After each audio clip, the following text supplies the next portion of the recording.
up, everybody? Welcome back to another Out of the Basement Sunday stream. You know what it is at this point. This is our typical relaxed Sunday stream where we just hang out, talk about toys. We've got a very special guest with us today. Of course, making their third appearance, we've got a Dude's Nerdery. Three Timers Club. Thank you, guys. Timer. Yo. Three Timers Club. Thank you so Yes. much. Appreciate getting to hang out with you guys.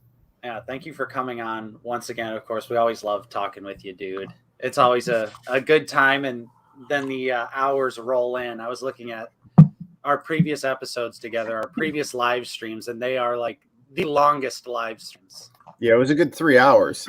Yeah, we always get caught up in a good chat with you, dude. So we're happy to have you here. Of course, I'm Nate, joined with Justin as well. What's up, guys?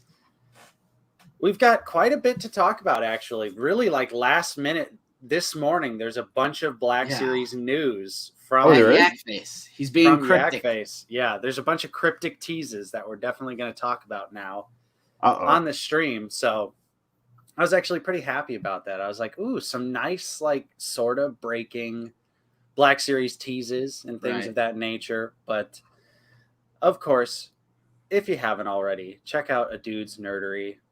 His channel is linked in the description. Does reviews, all sorts of fun action figure stuff, tons of live streams. Of course, one of the members of 3 Men and a Monkey Lizard as well, which is a fantastic little show that I may or may not have been on 3 times. You are in the Three Timers Club. We got to get Justin back. Right. Yes. Got to have Justin back on the show. But let's take a quick moment to say what's up to everyone in the chat. Of course, we've got a wall of members, which I love to see. Starting out with Infernal Hippo. How's it going, buddy? We've got Andy, who's also here, but they are going to bed. So good night, Andy. I'm sure you're already asleep. So sleep tight. Don't let the bed bugs bite. Oh, yeah. We've got Ivan Gambino in here as well. What's up, David Ivan? Edge. Mr. Edge.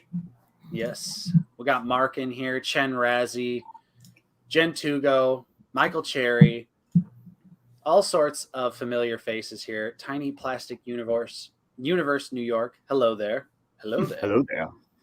Jonathan Hello there. Anderson. Nice to see you. Nathan Woodward. Thank you for joining us today. May the force be with you. Ray M. How's it going? We got Skywalker Hendricks. We got 86 years ago. Tons of people. Yeah. Buongiorno. Tons of people in the chat already. Super Tech Dustin. How's it going? Nice to see you there. We've got Matthew as well. We've got Gerardo in the chat. And, of course, Norsk holding it down. We also have Fig Fury in the chat. Hello. Nice to see you, Todd. We've got Yeehaw. Then we have one OCH. Not sure what the lock maybe. Could be my interpretation. What's up? Hopefully you are doing well. David C. Nice to see you. Connor. So thank you for joining us today. Cheetos talk already, man. I'm already feeling snacky as it is. I don't know what's going on with the Cheetos discussion. I do love me some Flamin' Hots though. Oh, dude. Oh. Zavi 16, it's nice to see you. Fetmatic. So many people in here. Clio. Yeah, Clio. It's always, that's a tricky one there. You want to say Kylo every time. At least, excuse me, at least I do. All right. Darth Educator. Yep, Hello. Darth Educator. Nice to see you there. Nice Toom. to see What up, everyone. Toom? I hope everyone's having a great Sunday. We've got quite a bit to discuss here. Like we were saying earlier, there's tons of Black Series rumors and teases that we're going to be talking about. Of course, we're going to be talking about the reveals as well. Wanted to say what's up to Billy, Brent, Jonathan Redman, Tony Marvel Legends Fanatic. We also have Javier in the chat as well with a Wrecker coming. That's awesome. Love Wrecker. Great figure. Great figure. Axel 06. Richard Truxell. Nice to see everyone. Tomb Toys. How's it going? Dink Ches. You are not late. You are not late. We are just getting into this. So no one is late here. Jared L. How's it going? No worries about missing last week. It's great to see you this week, no matter what. Paul Edwards. How's it going? Happy Sunday. Happy Sunday. Jeez. And Sean Kleins. That was a lot of people. Thank you, super everyone. active group. There's already 54 people in here. We just started. That's Thank awesome. you, thank you, Thanks, everyone guys. who's already in the chat today. We love to see you. Thank you for joining us today. So, what do you guys want to start out with? Do you guys want to start out right out of the gate with a little bit of Target I have a troubles? structure. I have an idea for All right. structure. Guide us through. Okay, so I just want to make sure I actually tagged everyone going live now. All right, Discord plug is done. Okay, but first, I don't know why it's not showing up on chat, but it is on the actual YouTube page. Fig Fury has been a member for 3 months today, so thank you, Fig. Nice. It shows Awesome. like that little card there, but it doesn't show up on StreamYard. But for people who don't know Dude's Nerdery, we should probably have the dude introduce the type of stuff he does on his channel before we jump into everything. Yeah, True. I think I'm just like all of us, man. I'm just a grown up who likes to play with toys. So my channel focuses on Marvel Legends and Black Series, and I've done a really good job just staying in those two lanes. It's a slippery slope. You see guys, they just get one or two to dip their toe in, and then next thing you know, you're on a live stream with Salacious, and he's got 15 new Marvel Legends. Yeah, exactly. I feel you. So for me, this just all started last year during the pandemic, being locked up, and then it just giving me a hobby and something to do, and then it turned into meeting you guys and meeting other people, and next thing you know, you're a part of community and you have all these new friends. And what's cool is there's no one else who I know who likes all these things like this the way we like things like this. You know what I mean? So, and in my house, like my girls will go watch Star Wars with me, but after that, they don't want to talk about it. You know what I mean? It's like they liked it or they didn't, whatever. And then, so that's really what this is about, is having people who find joy in the same things you find joy about, and don't look at you like you're a total weirdo. So, so yeah, that's it in a nutshell, I guess. Yeah. Everybody's welcome. Just be cool to each other. That's for sure. And we love the dude, and his channel will be linked in the description. And we also have right off the bat, a $20 donation from Fig Fury himself, of course, bringing it in every week. Says, "Welcome to the party, dude." Let's dive into those rumors. Let's pick a nice little. Let's do this one. I don't have anything else, but credits will do fine. No, they won't. Credits will do fine. No, they won't. I thought it was fitting, considering our last episode of Figure It Out. Everyone loved your impression of Watto. Everyone got to hear the Watto impression, so nice. It takes a lot. Takes a lot to bust that out, but yeah, thank you, Todd. Thank you so much for your continued support. Also, what's up, Storymaster 100? Okay, so hey, first, Storymaster. The first thing we should talk about, in my opinion at least, is sort of the old news that we didn't get to discuss on Figure It Out. All so right. that would be like the Droids Boba Fett, because that is taking the place of the Power of the Force rumor. Yes. So, I also wanted to say what's up to Gilster real quick. They are in the chat. So what's up, Gilster? Nice to see you. What's up, Gilster? Hello. So this is old news, but I still feel like we have to cover it like chronologically. Yeah. So your brain likes it chronologically. Oh yeah.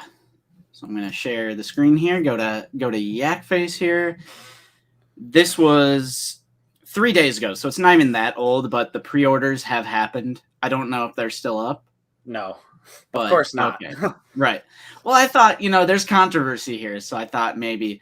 But of course, we didn't get to talk about this last week on Figured Out. But yeah, this is the new Boba Fett, the Droids version. This is not the Power of the Force version that was previously rumored. Mm-hmm. And it has the Droids color scheme on Boba Fett. And Nate, I know your favorite part of this figure is that it's on the old body. So here's the packaging, but of course the controversy here is that it's not on the Return of the Jedi deluxe, the new great, fantastic, amazing body. Yep. And it's $9 more. Yes. Oh! And it doubles as a holiday special Boba, right, dude? Mm-hmm. Kind of. I think so. It's the same like color scheme, right? So I think so. Instantly, I'll say right out of the gate, if this was on the Return of the Jedi Boba Fett body, I would 100% buy this. Oh my god, I would have bought two, one to open and one to keep in the box. I think this color scheme looks fantastic. It's like really striking, even though I've never seen Droids. I've never seen the holiday special, so I'm not particularly like nostalgic for either of those things, but I just think it's a cool looking color for Boba Fett. And I do like that they're sort of, making some really obscure stuff like from Droids, which was like a short-lived animated series, if I know my history correctly.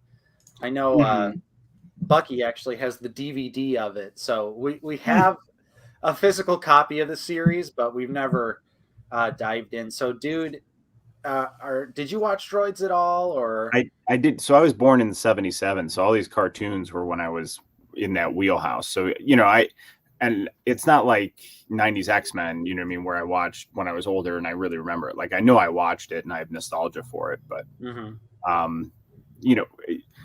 so when they announced this, I was like, I'm not doing it. I'm not ordering it. I'm not paying $27 for the old body. And then of course the next day, what did I do? I ordered it. Yeah. Okay, so you managed to secure a pre-order? I did, dude. I ordered at 9:10 and I still got it. Oh wow. Nice. So because I got in, I saw the thing and I remember it was like 9:03 and I'm like, all right, I'll go look, figuring it was already gone. And I was like, okay, it's there. I want free shipping. So I added deodorant and then added deodorant. And by the time I got through all that, it was 9:10. And I'm like, all right, if it's 9:10 and it's still there, I'd be dishonoring the toy gods if I did not buy it at that point. So I did, and two things deodorant. Yeah. Nice. And then there was also, here's the real kicker here. Yeah, this is because where the controversy they also did swing. Some for the vintage collection. So they did like the 3PO here, the R2D2. But Nate, this is your favorite part. I just say this because Nate was so pissed when he found this out. But here is the vintage collection Droids Boba Fett, and it is on the new vintage collection Boba Fett body. Yes. Mm-hmm. I usually don't let stuff like this bug me, but the fact that it is just so blatantly inconsistent, I'm just like, right. I can't ignore it. Like, why is the Black Series version on the 2013 Empire Strikes Back Boba Fett body, but then the 3 3/4 inch one is on the new Return of the Jedi Vintage Collection body, which is significantly better. Both figures, the Black Series and the Vintage Collection, right. Return of the Jedi Boba Fett's are amazing. Mm-hmm. And on top of that, I think it's way cooler that the Vintage Collection got the card back with the coin. I think that should have been done for Black Series as well. I know they went with like the book packaging, but that is the nowhere. Packaging is cool, but it's not like that. I totally agree. Yeah, these look badass, and I was a little upset I missed the pre-order on them because honestly, I want them. I want the Vintage Collection stuff because I think it's going to look awesome on my Vintage Collection wall. Right. But I think those would have looked cool. All three of those as Black Series cards because I would have loved to have an R2 and a C3PO on card like that, but for Black Series scale. And that's the other random thing is why didn't they do 3PO and R2 Black Series Droids releases as well? Like why only Vintage Collection? Yeah. Yeah. I definitely, Black Series. Those would be a Walmart exclusive. Yeah. Black Series, has gotten so much love for a long time. And I know. What's up, Left Coast? There's a few people in the chat saying TVC seems like they're getting more love lately. And I definitely agree with that. Although I can't say I necessarily am upset that TVC is getting some love because TVC collectors have gotten the short end of the stick for a long time. Very long time. Yeah. I don't know why there has to be like this division between like Black Series fans and Vintage Collection. How about both lines get cool stuff? Like, why can't that be the main wish? Because Vintage Collection fans will wish ill will on Black Series reveals and announcements and vice versa with like Black Series fans saying, well, they've had this for years. They shouldn't get that. We should get it. Like, why don't we both just get it? Like that Stormtrooper pack. Like, Right. why can't we both just get the big 4 Stormtrooper pack that would sell like hotcakes? Yep. I bought a TVC pack of those, and I don't even collect TVC, but if it is Black Series, put me down for 2 of those. Put me down for 3 of those. Especially if we ever get our Tantive 4 hallway. We're going to need some troopers to fill the hall with. Which there is a update on that situation, and which is basically an update that promises more updates. Absolutely ridiculous. Yeah, Fetmatic, #balance the scales. Perfect balance, as all things should be. Yes. Nice Thanos throwback, but okay. Yeah, I'm starting to get more into the vintage collection stuff. I haven't opened a lot of it, but I do like the way the packaging looks, and I like my little vintage collection wall that I have going on the set of Figure It Out. So I thought these were really awesome, and definitely the vintage collection takes a big W over Black Series for these Target exclusive announcements. So Dude, did you go for any vintage collection? Have you jumped into vintage collection at all? You're resisting? No, I'm right there with them. Yeah, not a one. Because again, man, it's just like it's like a bag of chips, man. You're like, oh, I'm just gonna have a chip, dude. Next thing you know, the bag of chips is gone. I mean, it's the law, it's physics. Yeah. So no vintage for me. Yeah. Titter FL. Let's do a live. Let's go ahead and let's do a live check and see if there's any updates here. We'll do live GTP Toys check. Because we've been talking about them quite a bit lately, and that is when they, conveniently made a social media post saying that, it still says September. Well, guess what? We have 1, 2, 3, 4 more days left in September. Oh, it's coming. Oh, dude, it's coming. It says ship. It could ship. It totally could ship. It could. Oh my God. But will it? But if you guys don't know what I'm talking about, I can show. Let me bring up my phone because I'm gonna have to. Same with these like yak face rumors because it's not actually on their website. It's just on their Instagram. But real quick, I can show you. This is such a meme. It's so. Updates are coming. Instead of making a post where you say updates are coming, why can't you just post an update? Take a picture of what you're working on and be like, this is what I'm working on. Yeah, I don't really understand that. No. But yeah, so there's really, hey, Commander Marsh. And anyone else I missed here. We got Mr. Grudge and we have Eddie. I don't think we said hello to. Yeah. We also got Biker Scout 74. Haven't seen them in a little while, so nice to see you, Biker Scout. And BA 47, Basement Boys. Haven't been able to make a live stream in a while. Feels good to be back. Welcome back, BA. Yeah. Thanks for joining us today. We certainly appreciate everyone watching right now. And if you haven't already, smash that like button. I'm sure there's a discrepancy between live viewers and how many likes are on this stream. So do your part. Yeah. We're already over 80 viewers already. Awesome. Less than 20 minutes in, we're already almost to 90. Thank you guys so much. Wow, that's awesome. I did want to say what's up to Mr. Grudge. And also they said the droid figures are still available for pre-order in the UK, including Zavi. So I've recently had a terrible time with Zavi. What's up, BRFC and JP? They have now broken my trust, and I will never order anything that's on a card back from them ever again. Wow. Do you have it on hand, or?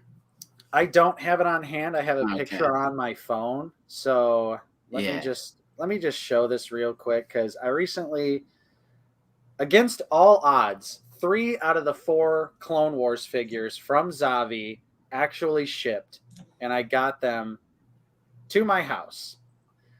Obi-Wan and Anakin showed up perfectly fine. No problem. I got my clone pilot Hawk last. Of course, Echo was canceled. But this... I can already see it. Is how it arrived. They folded the card back. Oh, man. Look at how much space... Look at how much space there is between the end of the box and where Hawk is positioned. They didn't have to fold it, but for whatever reason, they literally folded Hawk to put him in the package.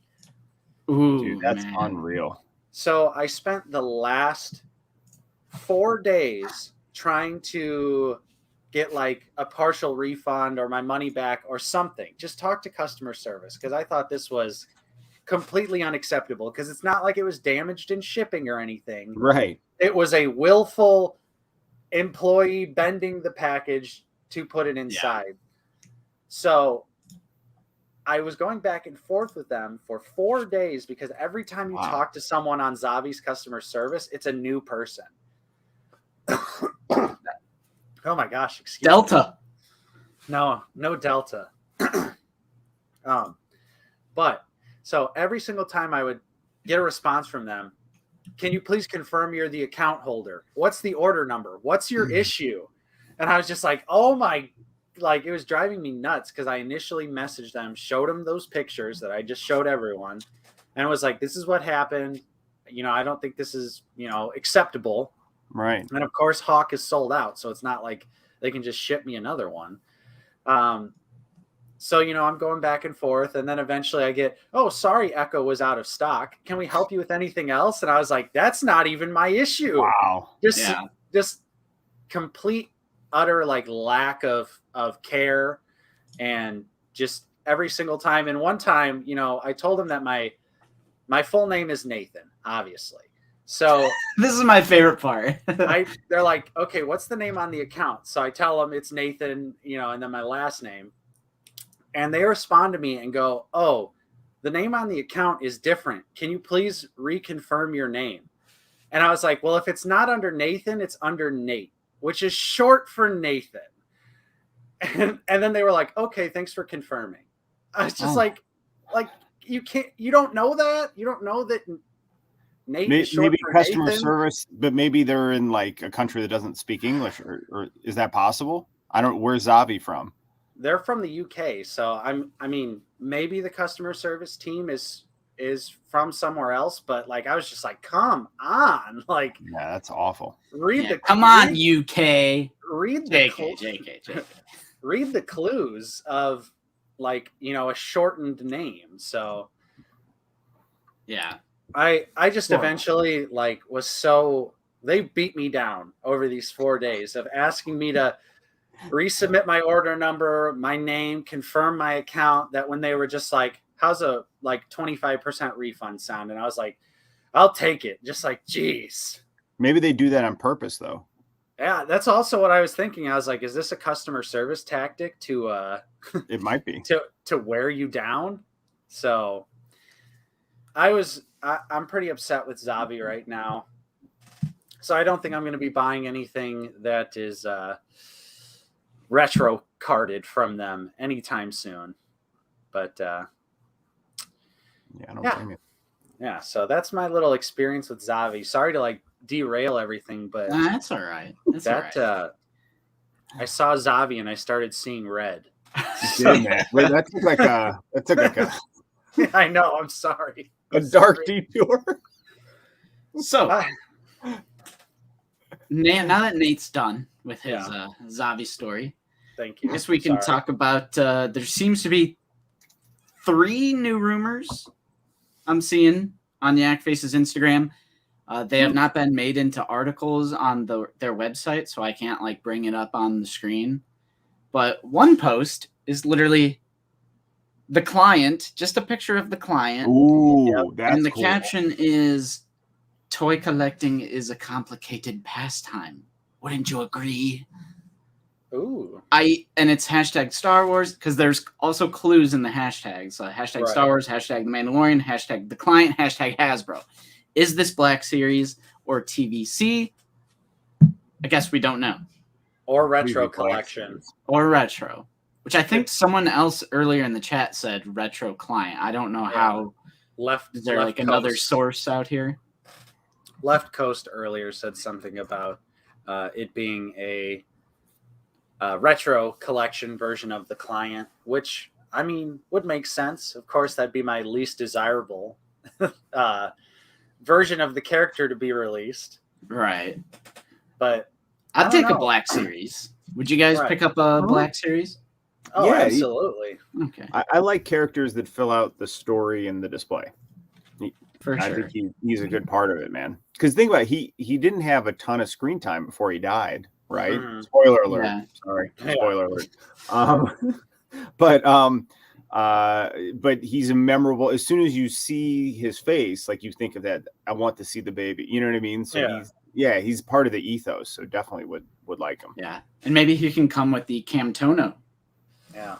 Full And of course, Beskar that would slabs. be cool. That would be really cool. It would just be hilarious to have a Warner Herzog figure. Yeah. But I see a Fig Fury said TVC. Jonathan Anderson said TVC. And Jonathan Anderson brings up a good point though about the Navarro Cantina. So yeah, that's true. I could see it happening for TVC. I would hope it would just happen across the board. Why not do both? Because if you do a mold, can't you just shrink that down? I would think, or does it have to be totally new? I mean, I think it actually has to be totally new, considering just the difference in articulation. So it's like they would have to engineer it differently to have like butterfly joints, or like if there's different elbows. I'm not entirely familiar with the vintage collection articulation. I know they have improved upon it, like with Ahsoka and the new Maul, but I still don't think it's really anywhere near modern Black Series figures. Well, yeah, because you really can't do double elbows on a 3 3/4 inch figure, even though they don't do double elbows on modern Black Series. But it's like got the deep cut. So right. Dustin, I will let you know. Sorry, I didn't mean to stop responding to you yesterday, but I was busy. Had some family events to attend, and Justin and I went on a legendary hunt yesterday. It was a legendary hunt, but thank you for the $5, and I will message you after the stream. Okay, I'll message you after the stream. I've been eating my full payment now.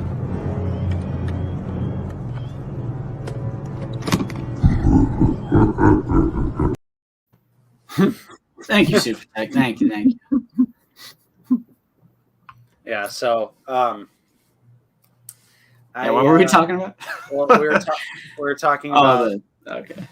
Yeah, what line we could see the client in, and obviously if we would want the figure. So I feel like, of course, all three of us want it, but I would just be terrified of how bad it would peg warm if it was like a standard release in a normal wave figure. It probably would. Because even though like Grief Karga and Queel, I think are pretty awesome figures, but obviously those have sat around for a very long time. Yeah. We need more JJ repaints. Yeah. Frog Lady. Yeah. Dude, they'd kill a Frog Lady. I'll say it. They would kill it.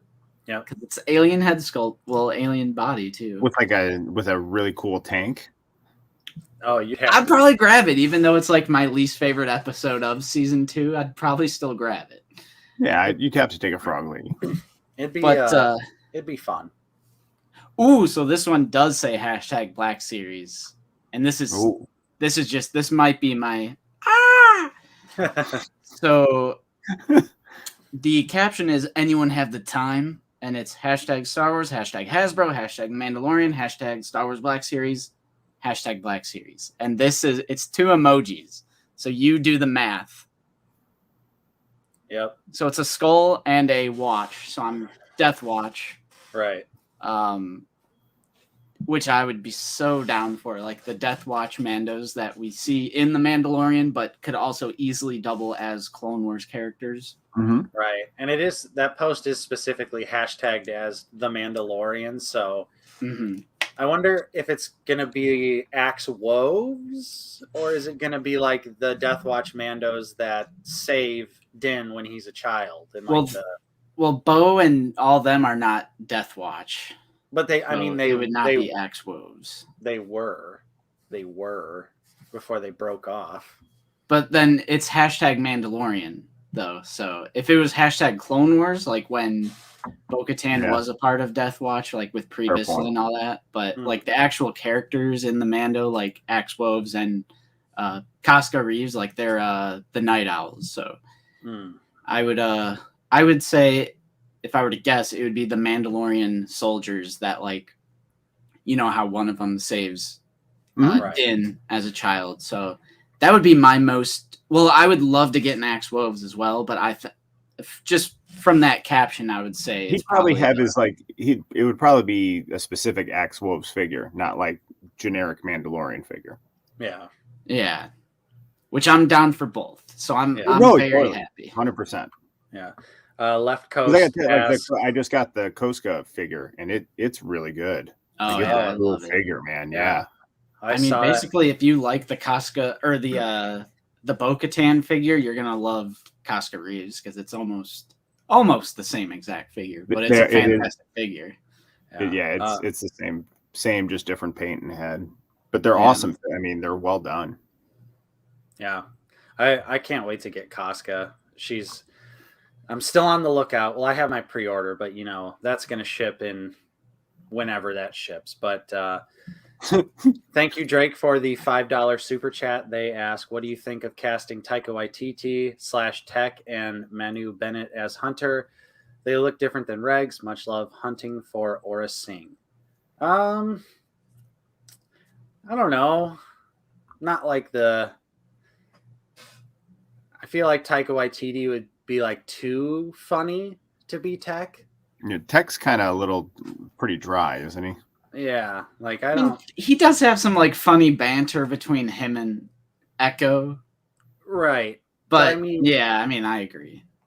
I can see it, but Taika's too goofy. Yeah, I just think he's not enough of a straight man, and I am not familiar with the other actor. Apparently, he was in The Hobbit. Is he? Yeah, I'm not sure who it is either, honestly. Yeah, apparently he also played Deathstroke on the Arrow television show. Oh, okay. So I did not catch that one. Yeah, no, I watched the first couple seasons of Arrow, and it was pretty bad. But thank you, Drake. Thank you for the super chat. And Left Coast Graphics asked, above that, don't we already have Death Watch Black Series? Technically, yes, but... So, there's some confusion with that. Same thing with Boba Fett here. So what body's Death Watch figure on Old Boba Fett Django? There is some confusion, I think, even on Hasbro's part with those Clone Wars Season 7, both of those Mandos, right? Mm-hmm. Because they're supposed to be like the Siege of Mandalore figures. So nice. Dude has his right here. That figure, if you look at like the art on the shoulder, that is actually from like Pre Vizsla's actual like Death Watch loyalist soldiers, right? Right, yeah. So they're not actually the design that we see in Season 7. Same thing, I can't even grab it because it's way up there on my new display. But same thing with that Super Commando. The one with the horns is actually from like Season 5. And in Season 7, none of them, I don't think any of them have the horns. And they have like the yellow... Dude is coming in clutch with the easy access to these figs. I'm just consider me the Vanna White of your live stream. Yes. Right. It's Vanna Dude. Yeah. And hello, should have figured. But that figure is not from Season 7. Neither is the Mando Loyalist. That is not from Season 7. These are both anachronistic. Yep. So if it's the actual Death Watch Mandalorian that we see in the Mandalorian show, like the ones that save Grogu, that was, or they save Din Djarin, excuse me. Those Death Watch, because that was during the Clone Wars, so that would have been like Pre Vizsla's actual Death Watch, like the actual like terroristic group of Death Watch, because that was during the Clone Wars. Yep. So would it be just that figure that dude was just showing off? Since like, did they have the red O No, because they have the three, points, like a trident point. Right. And then I think they also had like the white lines, like on because the three like the scratch or like the trident points, like you said, that is the actual logo for Death Watch. Like Pre Vizsla has that on his, like, I think it's on his shoulder, maybe even on his helmet. I think it's on the helmet. Yeah.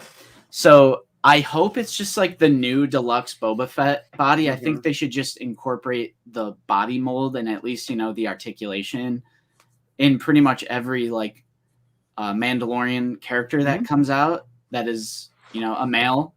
Right. And so I hope it's just on that new body and it has like the super blue paint scheme that we see in the Mandalorian show. Yeah. So would you guys buy the Loyalist if it was on the Jango body or on the old Boba body? I mean, I would probably still. It's an army builder. It looks good. It just doesn't have the best articulation. For 27 instead of the 19 that you paid for it a year ago. Right. Sure. Of course. Yeah. But that's only if it's an exclusive. Yeah. Which I think probably will be. I think Yakface alluded to it not being a repaint in the comments, because someone asked a question. I'm gonna have to dig for it. Also, Lukeness Monsters in the chat. See it. What's hey, up, what's Lukeness? up, Lukeness? What's up, dude? Yeah, I actually see it right here. Read that off. It's someone commented, "Oh boy, another exclusive repaint, I'm sure," and Yakface just replied, "No."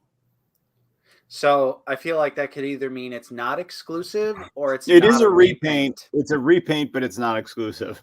Right. It could mean that, or it could mean, obviously, because it could the no could apply to the exclusivity or the fact that it's a repaint. It's so the freaking Da Vinci Code, man. We gotta decipher it. So, I mean, I could honestly see them maybe doing a new body for like a stock Mandalorian. And because obviously I think the Death Watch Mando in Mandalorian and Axe Woves are pretty similar. So like maybe that would be like the instant reuse, is they could just do boom. They've already got 2 figures. They've got regular Death Watch Mando, and then they could finally give us Axe. But because like the only thing that is different between these Mandalorian characters is their armor bits. Like one might have leg armor, some don't have like the leg armor. So it could still be the same body mold. And it's kind of like the Beskar Mando versus the number 94 Durasteel Mando, which it's the same body, but there's like different sculpt with like this the is the concept right here. Yeah. I mean, right here they're just going to do this for the female versions. Yep. And so that's why not totally do the same thing? Like you got it spot on. Do the exact same thing. Well, and do the same those thing two, except one gun holster versus 2, right? And then the paint and the weathering is different. Well, I actually think those helmets are different. Yeah, the helmets are different. You think so? Oh yeah. I think Casca has a more elongated, like a taller helmet, like a more elongated. Hers is more like pinched, I feel like. Yeah, the eyes are more pinched and like vertical. Like if you look at Bo's eyes, they're more straight, and Casca's kind of go more in like a V point. But chat, what do you guys think? Yeah, I wait a minute. You're saying that these are different? Yeah, I think Casca is more elongated. Like it's a longer helmet.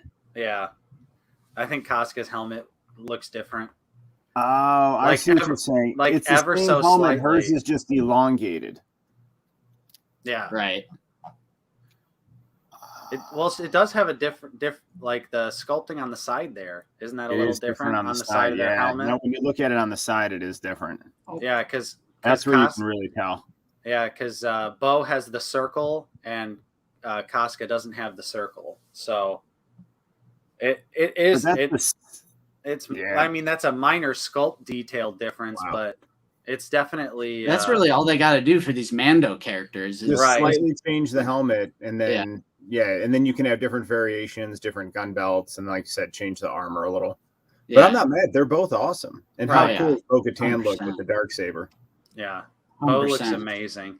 I did want to say what's up to Sean Solo. He is in what's here up, as Sean? well. And also Drake. What's up, Sean? With the $2 super chat. Ayla Sakura, Quinlan Voss for Black Series. Of course. I'll take it. Yes.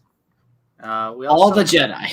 Yeah. All the Jedi, please. But Yeah. thank you so much for your Thank channel you. support. Thank you. Jonathan Anderson asked, dude, what retro Fantastic Four figure is that? So I think whichever one is in your background on your set there, dude. The up above on the retro card. Oh, on the retro card? Yeah. Behind Big Thor. Oh, okay. Yeah. Oh, it's Doctor Doom. It's the Doctor Doom one. Yeah. That's sick. That's so sick. That does look nice. I like that card. Yeah. Yeah, That man. is- That's retro goodness. Yeah. And then it suckered me into getting that whole Fantastic Four carded wave. You can't just have one. And I have totally been bitten by the Marvel Legends bug again. So Uh-oh. I've Yeah, got but a dude, how cool are they going to look with that whole wave of cards? You know what I mean? Because I'm going to put them up on the wall like that. You're going to, you know what I mean? They're going to Right. look awesome together. What's up, Bodie? Nice to see you. Hello. And also, Bodie, today you're a member for 2 months. So you're 212. Thanks, Bodie. I kind of like how it is like telling me if people have like an anniversary today. Yeah. So That you is are cool. now or I'm sorry. Or no, yeah, 212. Happy anniversary. All right. And or no, Coruscant Guard after 2 months. Sorry. Yep. Course on guard. So Coruscant the Guard. last bit of rumor here is the caption is new pre-order soon for Black Series. The figure already exists in 3 3/4 inch. This is confirmed Black Series in the tags. Also hashtag legend. And it is just a picture of the 50th Lucasfilm Star logo Killer. here. And it is not Mara Jade. Because someone asked that and he says no. So it's Star in the Killer. Legends. Confirmed original trilogy era. Star Killer. Because he said, someone said, is it OT? He said OT era. Wouldn't Mara Jade in like Legends be considered OT era though? Or is Well, that, she would- I mean, because I know it's after the Emperor, but isn't that still? Yeah. I guess that would be like sequel trilogy. Yeah. Like, don't if, like But someone if- specifically asked, like, is it Mara Jade? And they responded and said no. Nah. Hmm. Well, who knows? Oh, Fig, it doesn't let me because it shows up on the actual like YouTube chat, but it doesn't show up on StreamYard. StreamYard, the only things that show up are like super chats and when someone first joins. So I can't actually like click it and make it show up. Yeah. So I don't.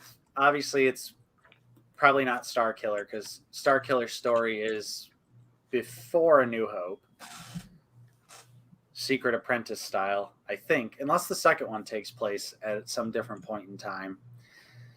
Mhm. But yeah, if it's a character in Vintage Collection, I don't think Dash Rendar or Kyle Katarn have TVC figures. So I don't think it's either of them.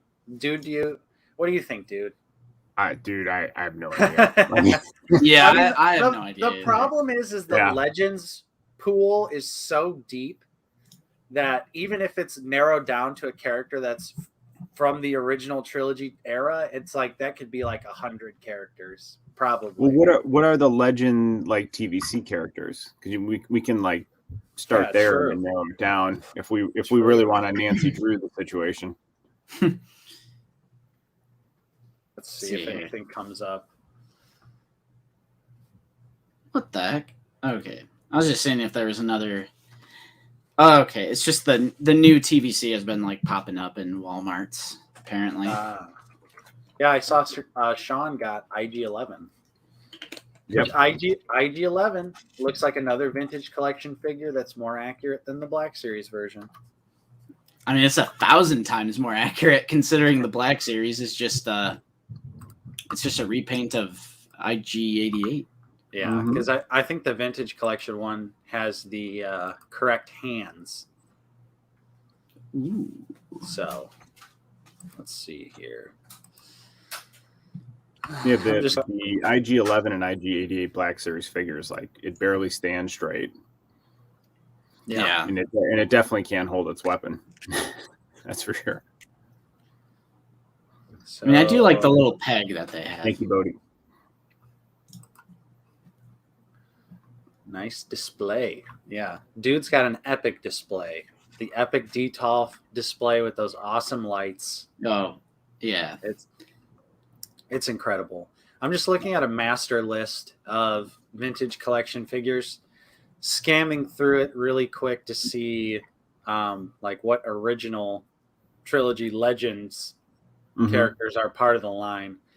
And honestly, I'm not seeing too many that I believe are like original, like during the original trilogy era. Right. It's a tough criteria. It's just such a random and tough criteria. Yeah, there's a lot of prequel stuff. So what do you call like the era then? Because I guess there's eras in between the trilogies, right?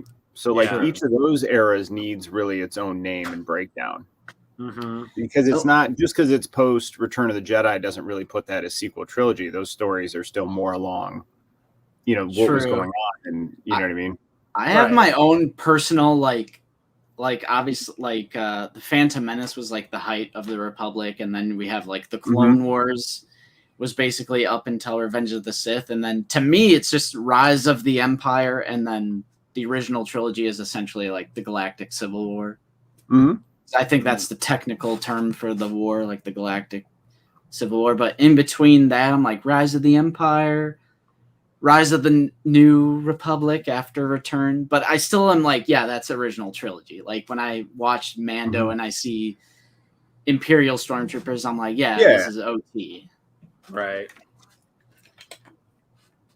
Man, there is like no Legends like original trilogy characters in the vintage collection line.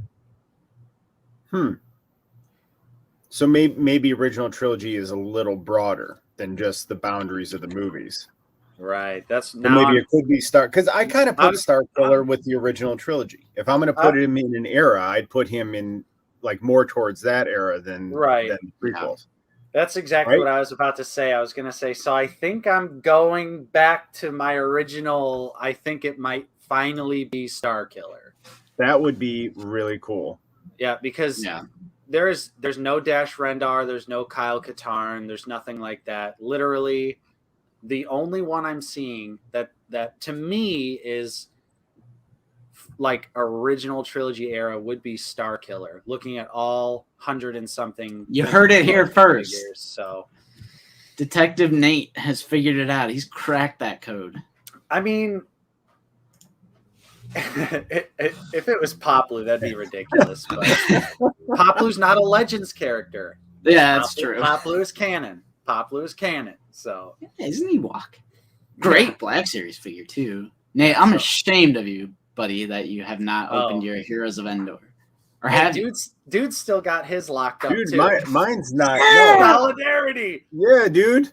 I even got like a nice LED strip running over. That's so well, at least it's actually Poplu there on display. I like that. No, like I said, yes, it's a Legends character, Johnson. Yeah, it's a Legends character. So yeah, I haven't opened up my Heroes of Endor set. I'm waiting.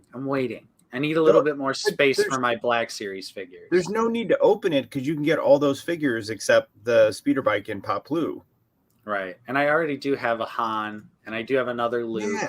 Dude, that thing will appreciate in value, and it looks so good in the packaging. I mean, it looked like they did a real nice job, I think, with the backgrounds in it. True. I do like the posability of everything, or like the pre-poses that they're in, I should say. Because obviously the packaging takes away, you're like, oh, they're already in the poses I'd probably put them in. Right.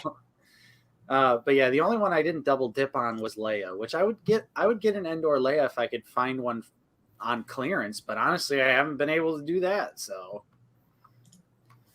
yeah. Oh, it'll be the 50th Lucasfilm logo is usually exclusive, but obviously if it's Star Killer, it'd be GameStop and it would be easy to pre-order. Yeah, then you would actually be able to get it. Yeah. Yeah. GameStop's been the best, like most reliable, I think. Yeah, it's a Jackson repaint. No, I definitely agree. GameStop is slowly becoming the GOAT for Black Series. Oh, yeah. Even, I mean, because everyone hates on all these exclusive, it's like, if we just keep getting GameStop exclusives, I might just be fine with that. Like, make the 212th Trooper, just make it a GameStop exclusive. Right. Call it a Gaming Greats from Battlefront 2, because that skin is in there. Yeah. I mean, Star Killer could also be fan channel exclusive, which would also be just fine. Because then that means you could just pre-order it pretty much anywhere online, and you're guaranteed the figure. But Jackson's a secret banger, Todd. I got to tell you, I love that Jackson figure. It's a lot of fun. I'm glad I have it. Yeah. Dude, did you pick up any of those clone jet troopers? Did you pre-order any of those? The 501st Trooper? Yeah. Yeah, I think I got all of them. Okay. You pre-ordered the new clone one? I think so. Dude, there's so many, like, and I'm so far behind on getting figures that everyone else has, you know what I mean? That I'm just like, I'm pretty sure I did. I think so. But how long ago was that pre-order? Yeah, which one is it? But yeah, if it's a trooper and it's a Black Series, like I'm pretty. It's much probably still available, honestly. Yeah, true. Yeah, I think they are because I see them there all the time. And dude, that's how you end up ordering 2 of those, because you forget you ordered one, and then you're scrolling through because it's 3 months later, and you're like, oh, I think I'll get one of those. I do this every stream just to showcase how easy it is. Oh. Yeah. Because another thing, if you try to pre-order from Target or Walmart, you also just can't find the figure. Like, you can't find the page. Right. Here we just go Battlefront 2. And I guarantee, here it is. First thing that pops up. You got your Jet Troopers. Got that one. Still available for pre-order. Insane. That it's amazing still looking up figure. for pre-order. I can't wait to get this. Maybe we just get 2 more. I don't like the $27 for it, but yeah. But compared to everything else they revealed during that stream, I'm like, I'll take it. I'll take it as a win. That's a cool figure, man. Yeah. Yeah, and GameStop, we recently went on a hunt, and if you watch Justin's last vlog too, like, they've got their figures in stock, which is awesome. Mm-hmm. The Rocket Trooper is everywhere. Deluxe Cal Kestis is all around us as well. Yeah. So I'm happy. And I still see the Shadow Trooper. I still see the Stormtrooper Commander. Like, the Gaming Greats figures. We even recently had a GameStop by us that had the Electro Staff Purge Trooper again. Yes, the dude abides. The dude abides. The dude abides. I just like when Bucky comments so I can see that profile picture again. Yeah, sure. I hope he never changes it. Boba Fett, to answer your question, GameStop does not charge until the item ships. So, woo. Jonathan, you're absolutely correct, and that's why I'm hyped on it. Because it's a new clone, it's a Jet Trooper, it's blue, it's 501st. And you could troop build with it because you could still order more. So you could troop build. Yeah, I ordered 2. Because usually I've been like ordering 2. Because I'm like, oh, if Nate can't get it, or if my buddy Brandon misses out on it, now I'm just like, I'm keeping both of those. I don't even care, because everyone can easily pre-order that one. Yeah, Leftos awesome, brings up a good point. I was thinking about this as well. Yeah, because it's hashtag legend, not hashtag legends. Ooh, does that change anything in your guys' opinion, or that could change? Yes. Yeah. But well, are they saying this person is a legend? Right. Or are they a legend because they're part of Legends? Now this has changed the game, I feel like. All right, it's Toro Calican. I'll be legendary. Oh, easily the worst episode of season 1. I'll say it. Also directed by Dave Filoni and written by Dave Filoni. Still love Dave, but people forget he directed the worst. But he also directed one of the best because he directed the first episode, right? Yeah. Okay. Hey, we're at 98 people in here. Woo! Let's crack 100. Let's crack 100.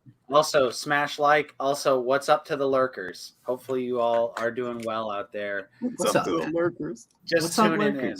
Because if you watch the streams and you don't feel like chatting, that's okay too. You know, maybe you're doing dishes, maybe you're mowing the lawn or something. Like sometimes someone comments that they're listening. Maybe you're watching football.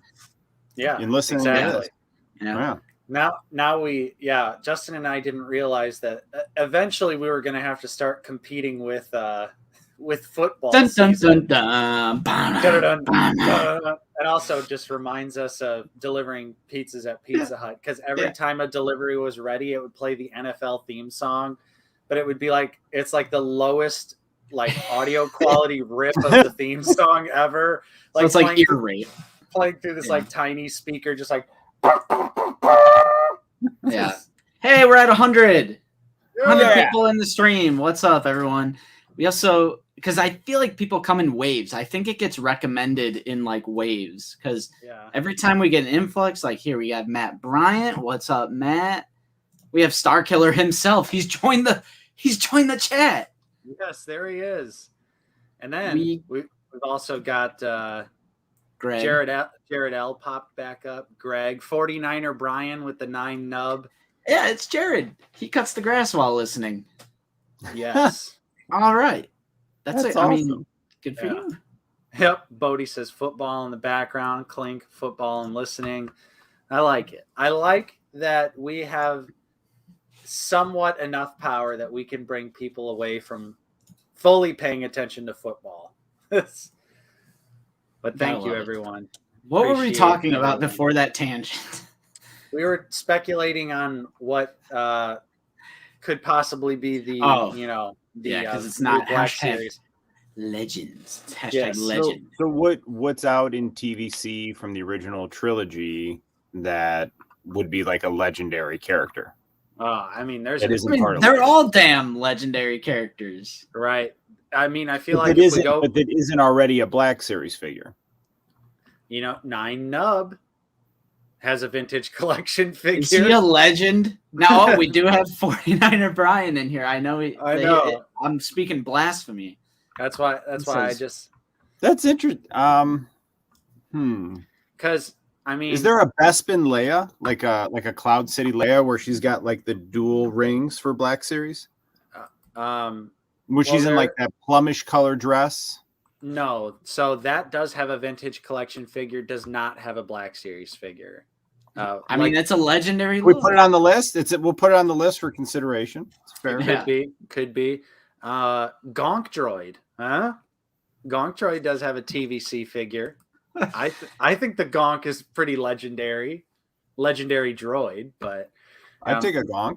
now I'm looking back through the vintage collection list. There's honestly a ton of prequel characters. Like, it's kind of insane. Yeah, you gotta open your Shatterstar now. No, Shatterstar. That's got to be on 3 Men and a Monkey Lizard. Yeah. To hit 100. Why don't you want to open Shatterstar, dude? Shatterstar's a great figure. That's why I think that's why I don't want to open. You know what I mean? It's just you have all that potential of it in the box. It looks great there. I don't know. Like I haven't opened him for this long. Yeah, now I feel like it's got to be it's like a meme. It's a 3 Men and a Monkey Lizard meme for Shatterstar. Yeah, look at that. Yeah, I love that Shatterstar figure. That is one of the few X-Men Marvel Legends that during my first purge of all of my figures that I couldn't let go of. I couldn't let go. It's good to keep that one. Yeah. Hey, Nate, are we doing recent pickups, or are we saving that for just having that in the vlog? So I wanted to do recent pickups. I'm not going to show everything that I found in the vlog, because I don't want to spoil it. I want to do some teasing. But yeah, I was just scrolling through the vintage collection stuff again. What if it's Yak Face? That could be cool. Yeah. Maybe that's why Yakface himself said legend, because he's a damn legend. And they're going to make a Yak Face figure. But it's actually just Jason from Yak Face. Yeah. Absolutely. So, dude, guest of honor, would you like to show your recent pickups first and foremost? Sure. What do you have for us this week? Oh, say that again? I said, what do you have for us this week? Oh, here. So I actually got some new figures this week. Like, surprisingly. Nice. So we got Casca. I keep wanting the O to be different. So. Oh, yeah. Sasha Banks. Great figure. I love the figure. Dude. I'm really, really happy with it. Super, super stoked. We also got... Hey, brightest day. Where'd he go? I'll show you this. Lando came in. Nice. Gotta love General Lando. Heck yeah, underrated figure. People keep leaving Lando behind on the shelves. What a mistake. What a mistake. Dude, this is a great Lando, and you got a soft goods cape. Right. Soft goods cape. Dude, this totally takes me back to that scene in Return of the Jedi when they're on the Star Cruiser bridge. Mm-hmm. What a great looking Lando as well. Sorry to hear that, Zavi. Sorry to hear that. And then, where'd it go? Here we are. And then, so I actually, like I said, I actually got some figures this week. Hey, Q9. Nice. We got Q90. Another banger. Yep. Great figure. Yeah, dude. I'm really, really happy with him. Yeah, he's a lot of fun. Love the articulation. You know what he reminds me of? Here, check this out. Totally reminds me of this figure.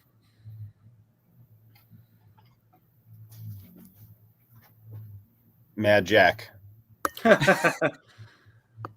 Yes. Nice. The flaming pumpkin. That's a Marvel legend, right? Yeah. Yeah. But look at the body though, in the right, like the straps belt. and everything. Yeah. I can see it. it. Looks like him a little bit. Dude, Left Coast Graphics, yes. Have you ever heard the legend of Darth Plagueis the Oh, dude, I like that Left Coast. But not original trilogy era. And then we got this big bad boy. Ooh. Finally showed up. Yes. Rekka. Nice. So yeah, man, I actually got some figures this week. I'm really happy. So nice. It feels good, doesn't it? Like it does. It was taking me a while to get the Casca Reeves wave as well. Like Justin got lucky and found the one case at one of our local Walmarts, but only Tech and Lando are double packed. So I'm still missing. You know, I haven't picked up Aura yet. I know she's in stock on GameStop, but haven't picked up Aura yet. Still waiting on Casca, but I did get Q9 from GameStop. Where did your pre-orders ship from, dude? All GameStop except for one came from Amazon, but all of them all GameStop. Nice. So you're still waiting on Aura? Tech. I'm still waiting on Aura. Yep, still waiting on Aura. Yep. Did you have Tech or? And Tech. I'm still waiting on Tech too. Oh, okay. Nice. All right. Nice. It's nice to get to. These are the first Black Series figures I've gotten in 3 months. Nice. So yeah, I know. It's been dry. It has been real dry in terms of Black Series. Yeah. Any other pickups, dude? No, that was it. Just those.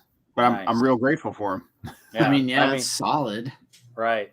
Yeah. I can't wait to have Casca. I know that Casca is dude, obviously cool. I can just mess with Bo-Katan and pretty much have the same effect, but I'm like, I love the blue though. She's so blue. The blue, and especially when you put her next to Bo-Katan, it emphasizes the blue even more, because Bo-Katan has a little bit of blue, but it's like a light, it's like a Robin's blue. You know what I mean? And then this is like a super deep, like deeper than like a Cubby blue even. Yes, it's a fantastic looking figure. Love how and blue. They didn't skip on the head sculpt. Right. I like even the back has like that little silver, like, I don't know what you call that. That like little band on the hair. Yeah. Yep. And I always just I love that I was right over that one guy that used to argue with me endlessly about likeness rights from all those months ago. I remember you getting pretty pissed. That they we should have went back all those months ago and responded back. Yeah, Tuscary's got a figure. Yeah. Basically, because Sasha Banks is a WWE wrestler, she will not be getting a Black Series figure. Like, bro, if you're in Star Wars, you're selling your soul to the mouse, bro. Dude. They're gonna make figures of you. Right. They're gonna do whatever they want with your likeness for the next 100 years. Yeah, and Vince McMahon is gonna have little to no say about any of that. Also wanted to say what's up to Matt Bryan. Yeah. He's been in here. But also just what's up, Matt? We like Matt. And also Zancy Pelosi. GameStop sent me 2 destroyed wreckers. I returned. That is unfortunate, my friend. Yeah, that is unfortunate. But hopefully you get some non-damaged wreckers. So, Justin, do you want to go? Do you want me to go? Sure, I'll go. So, I have no problem showing off my vlog pickups because I didn't pick up that much, but I did get this Scream shirt. This is from Meyer, and it's officially licensed Miramax merch. And I'm like, why does Meyer have this? Yeah. Because they had last year, they had a Friday the 13th Part 7, The New Blood, which is like a kind of a deep cut. And that was also official merch during the lawsuit, which makes absolutely no sense. But I got this shirt. This is from Meyer. But we went to a toy show in my city, which was super fun. It was from the same sponsor that did the one some years ago. It's an older vlog that we did. But it was kind of like the same people. There was around 30 vendors, I think. So they all have like little booths. And I got a second Elite Squad Trooper. Nice. In the Bad Batch. It was, new in box, a crisp 20. So cheaper than current retail.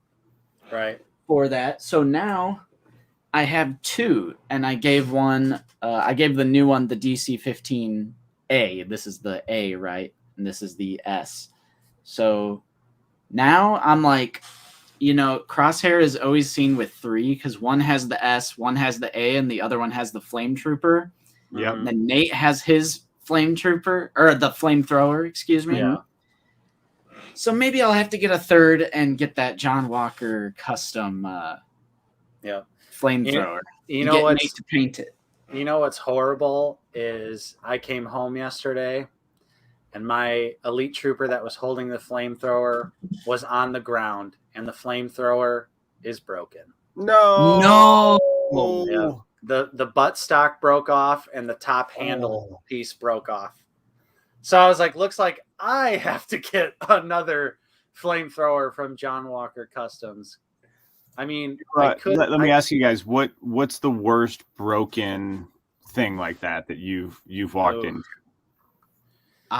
For me, it's I've only done this one time, but in our Discord, people share photos of this happening all the time. When a lightsaber wielding character takes a shelf dive and the lightsaber breaks, but the peg for the lightsaber is in the hilt. Inside, yeah. Yeah. That doesn't happen to me often, but it did happen to my Padawan Obi-Wan Kenobi from the Phantom Menace. So I super glued the blade back on. Looks amazing, looks perfectly fine. I'll just never have the option to have the hilt just on the weapon storage. But I'm like, he's always going to be wielding his lightsaber when I pose him anyway. So it's not the biggest loss, but that's like the only real broken thing in my Black Series collection. What about your quarter scale Jason? Ooh, well, I have the replacement arm. Right. So it's this thing with my girlfriend. She says I end up breaking every single birthday or Christmas present because I broke the NECA Queen Alien, which is a huge, like bulky, if you guys don't know, it's like a 7-inch scale NECA Queen Alien from Aliens. And it's just like NECA kills it. Like it's like amazing. 20 inches long. It's huge. And I made the mistake of, it was way up there on the top shelf. So it went and the teeth of like the jaw. And I was like, damn it. But I glued those back on. Looks perfectly fine. Also, she got me the quarter scale NECA Jason, which the arm was super stiff. And I even tried heating it up and like bending it. And then it just went and it broke. By the way, NECA is usually fantastic with like QC. Because some people say NECA stuff always breaks. That's just because I'm stupid. I break stuff. I think what it comes down to, especially with NECA, is are people just manhandling their figures straight out of the box, and like, you know, when something's tight, when something's gentle. When something's tight on a figure, you know to stop cranking it. But Yeah. I feel like these people just go, "Oh, it's tight," and then try and crank it, and that's when they break it, instead of just putting it in some hot water or putting a hair dryer on it for a few minutes. But NECA actually sent me a replacement arm, but I can't get the peg out of like this part of the arm. Thing, yeah. And I took it to Nate's because Nate is like my action figure doctor. He's literally the action figure surgeon. So I take broken stuff to him, where I'm like, "Hey, what's up, Stone Cold?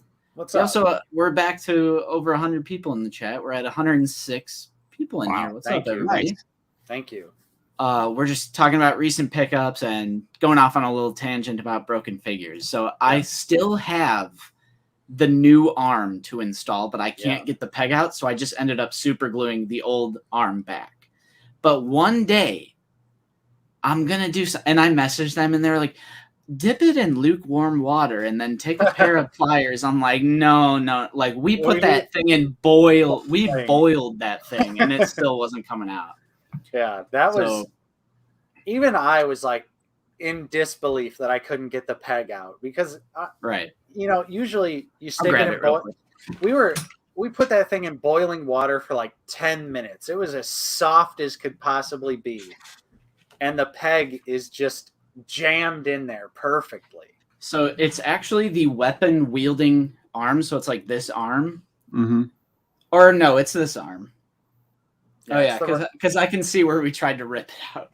It's this arm, but I mean, I just can't like bend it. It would probably break off with the super glue, but like still looks amazing. Like you wouldn't be able to tell that this was a broken figure. And I do have the new arm. So like one day this will get fixed. But another thing I picked up, I'm trying to, this was a trade, by the way, so nobody roast me in the comments. This was from Josh Pierce. Roast him. He might be in the chat. I'm not getting into Lego. No. He just wanted the Black Series Flame Trooper and Babu Frick. So I was like, sure, I'll definitely take a TIE Fighter. He also works at the Lego store, so I don't know what kind of like insane deals he might or might not get, but I'm super excited for this one because I really like that like Imperial Protocol droid thing that it comes with. And it's a TIE Fighter. I mean, whatever. That's how it starts with the Legos. That was a trade. Okay, that was a trade, guys. Did not spend my own money on it. It's a slippery slope with the Legos. Yeah. I buy myself like 1 or 2 a year, and I get like a good spaceship or something like that that you want to build, and it's normally something Santa leaves for me, under the Christmas tree. Yeah. Like I got the Tantive 4 a few years ago. I got the Falcon 1 year. You know what I mean? So I get like a nice ship, and then that's my Lego build for the year. Right. Where do you keep your Legos at, dude? Right over here on this table. Oh, snap. Oh, sick. So right over there is so we've got Vader's TIE, we have Slave One, the Falcon, we've got Obi-Wan's Jet Starfighter and Hyperloop, and then my other table back there we have like a Hogwarts setup because my kids have like all the Hogwarts pieces they get with the castle. Nice. And then that's just tons of unopened figures that are just that's gonna awesome. stay safe over there unopened. Got to go into the dude's basement of treasure. Yeah. But to round out my pickups for the week, this was also from yesterday. This was not from the toy show, but this is actually from GameStop, and it is Noble 6 from Halo Reach. This is the 7-inch Spartan collection that they've been doing, and I have them up there. So I have like Emil, Cat, Master Chief, because Halo Reach is one of my favorite video games of all time. I'll defend it forever. It's a great game. And I want to complete Noble Team, and that's been like one of my action figure like most desirable things. Is I wanted a good company to make like decent, solid figures of Noble Team. It's one of my favorite games, and this is the most current one. Is the wave out? Or does GameStop just randomly have this super early? I think it's trickling. It's trickling. Because I don't know if you saw it either, but today randomly, Justin, the Pokemon Greninja went into stock on Target's website, and the Target over in St. John has 3 of them in stock. Just out of nowhere. Just classic Jazzwares. They just go, our figures are out. No warning. One thing I would like to point out is that this figure is $19.99, and it comes with 1, 2, 3, 4, 5, 6, 7 different hands, including the ones that are already on the figure. 7 hands. There is a knife in a sheath right here that does come out, and it has tons of dry brushing on it.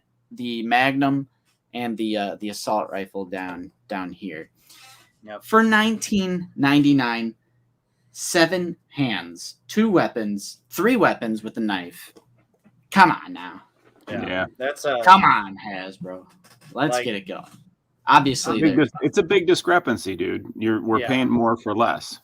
Yeah, and although Jazzwares is clearly starting to feel like some sort of effect, because on the later wave of Halo figures, they're not doing the vacuum chrome visor anymore. They've already abandoned that. So that is true. At least for Noble 6, that makes sense though, because he has a matted visor. But for like June as well, when they do June, I really hope, because if they don't complete Noble Team, I'm just getting rid of the whole thing. I'm selling them all. I can't live with even one member missing.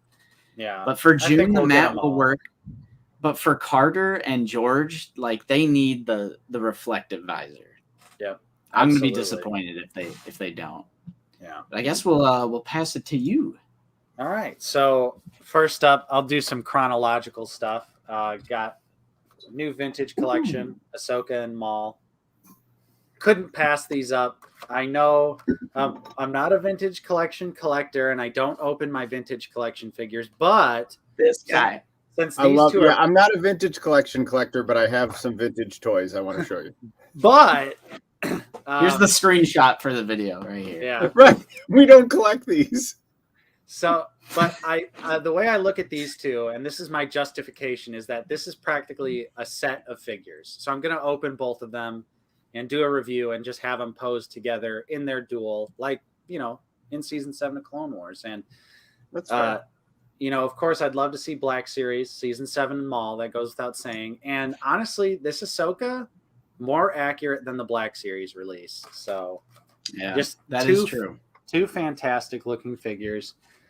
I also, of course, everyone should have watched my review, and if you haven't already, get on it. But I did get the new K2SO as well. Nice. Exact same figure as the original release. There's literally nothing different about it.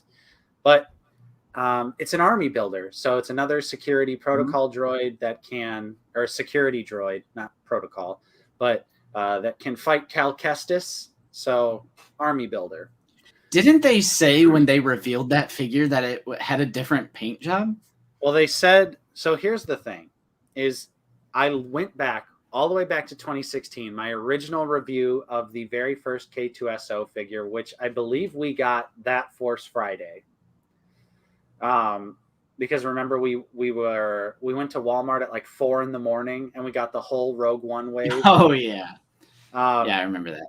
So I had the original release, which did have the pure white eyes. Then there's a second release that has red pupils. For some godforsaken reason. But then on this re-release, they went back to the pure white eyes. So Good. it was really weird because I know some people thought that the red-eyed release was actually the original one, but it was not, because I bought the original figure the day it came out on that Force Friday. I've never opened mine. Hang on, because I have the red and black box. Yeah, because they released it in the red and black box twice. One with white eyes, one with red eyes. Yeah, see, I never. So I got the white-eyed one. Yep, that's the very, very first release. But I have the red pupil eye one, and it seriously just looks terrible. It's ridiculous. Nice. So yeah, I could never bring myself to open this one. I liked it too much in the box. it's a really fun figure. Lots of really. Well, I ordered the new. I got the re-release. Okay. It's coming. Nice. Yeah, so because I wanted to keep that one in box. Yeah, I love the K2SO figure. It's a lot of fun. Nice Ivan. Wrecker's so good. So good. And then we went on a little local toy hunt. I don't want to spoil everything I got because I want everyone to watch the vlog. It's honestly might be like one of our best ones. I'm so Wow. excited to watch the edited statement. vlog once you put that together. So I'm really excited to check it out. But I picked up a Marvel Legend, and that I found this one loose, and that Bishop. So I'm back on my X-Men bullshit. I picked up Rogue, I picked up Gambit on the re-release, and this all started with those damn Ollie's figures. Yep. Those $9.99 retro Marvel Legends X-Men figures. Just I got Look bit how by good the that bug Gambit again. is, though, dude. Look at that Yeah. face. Yeah, and so I saw Bishop loose. Or I'm sorry, look at that Bishop. Yeah. Yeah, the Holy- guy only wanted $20 for him, which for a loose Bishop is That's awesome. that's a very fair price. Very fair price. So I had to pick up Bishop because I missed it, and I don't really care about, building Sauron or anything like that. So the loose Bishop came home with me, and I love the way this figure looks. Nice pickup, man. Congrats on Bishop. Thank you. He's going to look great next to my 90s Cable, Shatterstar. I recently got Maverick as well, so I've been Maverick is a stealthy, cool figure. Maverick's awesome. Yeah. I seriously love that Maverick figure, and I just love the 90s X-Men with the big gaudy pouches and all of the crazy stuff they had going Leather on. jackets. Yep. Yeah. So I Can I show you one of the pieces I got recently to go? Because I am building I continuously building my 90s X-Men collection, but I see that Build-A-Bear. yeah, the Ursa Major, yeah. I can't remember who had it, but somebody had a Bears jersey on it. I want to get a Bears jersey for it, but this is the Toy Biz Mojo Build-A-Figure from the Mojo Verse episode. So Oh my good. gosh. It's insane that figure is 10 plus years old and it looks that good still. Isn't that awesome? All these things articulate too. The whole base articulates, but look at the detail on it's all ribbed. Oh yeah. And look at that on the back. Ooh. Now that's something Hasbro has no clue about, and that's painting the back of the figure. They used to. Oh, and then check this out. You got little mojos on the side of it. That's that Toy Biz detail right there.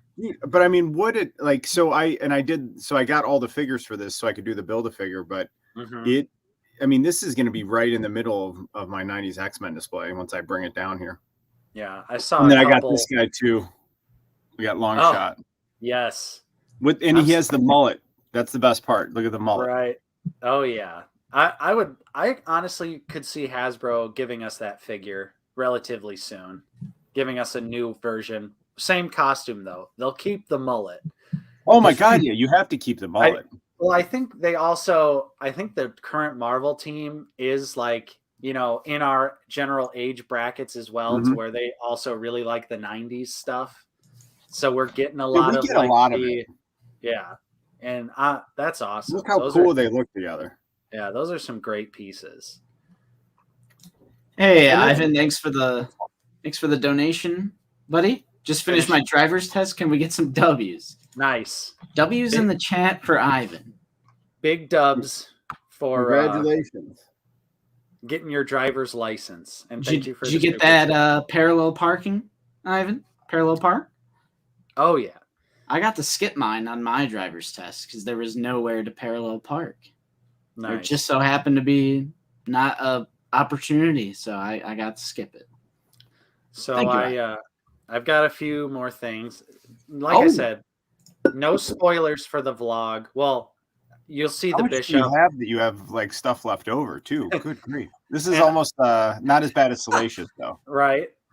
So there's no one as bad as Salacious. That dude's buying like 100 figures every single stream. When the camera pans over and then he's just like, it's like Spaceballs with like the ship coming in, Donna.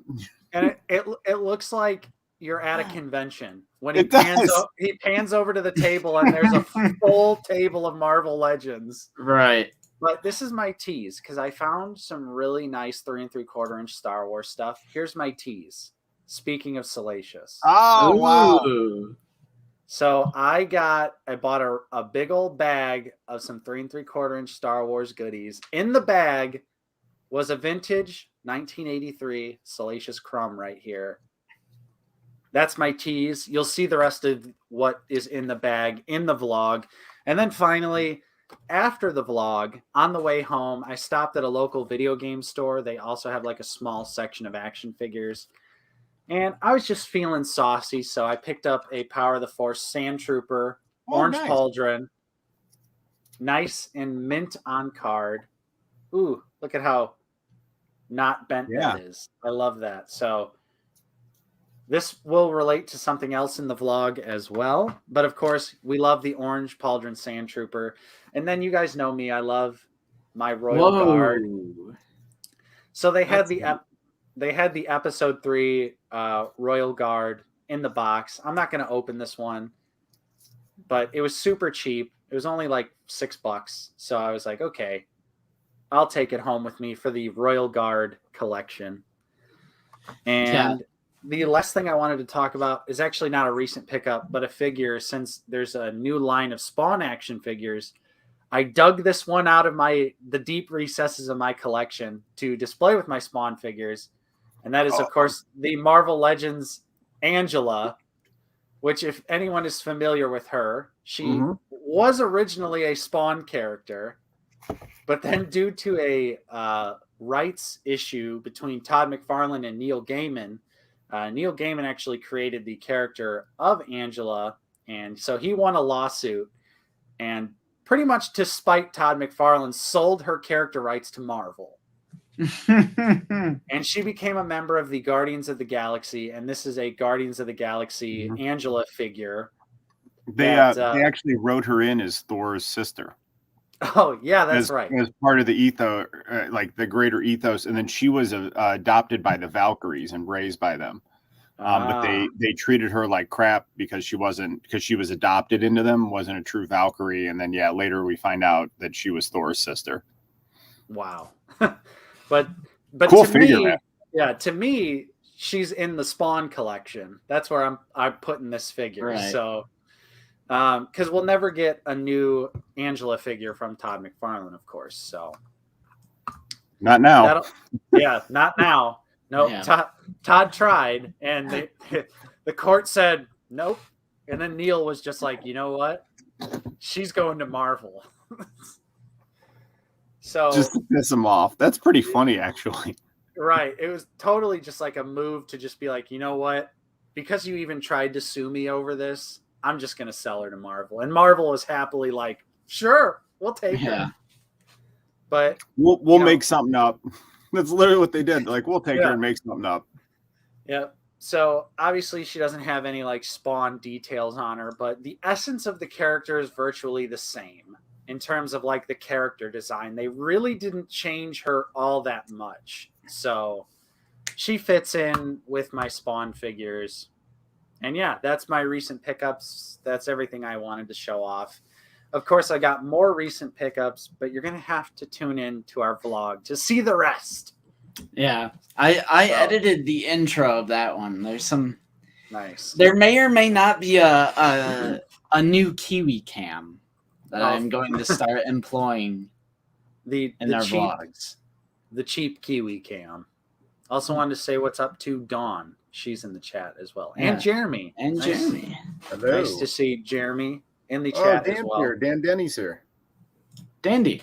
Yeah, Dan. How's it going? Yeah, we'll take Angela however we can get her. Exactly. That's literally the only reason I bought the Marvel Legends Angela, because I was like, one day there will be a Spawn figure to go with her. And there is now. There is Spawn figures to go with her, although they are technically 1 6-inch, 1 7-inch scale. But I think you can fudge Spawn's height because he's literally a hell Spawn. Oh, hey, look, we've got some robot spam in the chat there, Justin. You want to go ahead and we got webcamschat.com. Dude, that means you guys have made it. That means you've now achieved a whole other moderators. Help me! Help me! Webcam spam. It's not letting me delete this. Delete them. Okay, there we go. I think maybe Fig got him. All right. Yeah, we've got our mods. I mean, dude, it does sound. Look, Ivan got me. It does sound appealing. Hot girls and boys video chat. I mean, I mean, I think this is a hot boys video chat right now. This is just a hot. This is a hot. This is a hot boys chat. It's hot boys fall up in this stream. Jesus. Yeah. Thank you, Ivan. Well, that's why I employ you. That's a new one. That was a new one. So. Oh yeah, I like that. Everyone, for the love of God, if there's anything there to click on, don't click on it. Please don't click on that. Don't click on it. And if you're just joining us, welcome to the Hot Boys chat. Yeah, it's the Hot Boys stream, Hot Boy Fall. I'm already busting out the long sleeves. Yep, I got a hoodie on. I got my because only if you're really hot would you wear a Slytherin hoodie with a Top Gun shirt underneath it. Exactly. Like, nothing screams hot boy. But that combination. People don't understand what it's like to be a Midwesterner, and you just need that very first excuse to start busting out all your long sleeves, your hoodies, your beanies. We're going to get back to the point where we're going to start wearing the beanies in the videos again, and people are going to be like, why are you wearing a beanie inside? And it's like, I remember those are the glory days.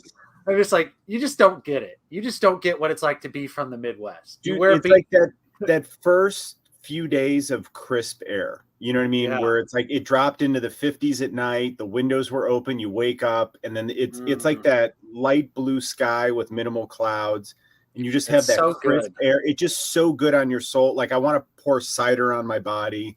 You know what I mean? Like I made chili today. Like it just autumn in the Midwest it's my favorite time of year. Absolutely love it. 100%. Because we got our apple orchards, we got our pumpkin patches. Yeah, pumpkin pies. You already know, like I own like 6 or 7 different flannels. Like that's like when I bust out the flannel, it's like and it's like that coincides with like Halloween is our favorite holiday. Mm-hmm.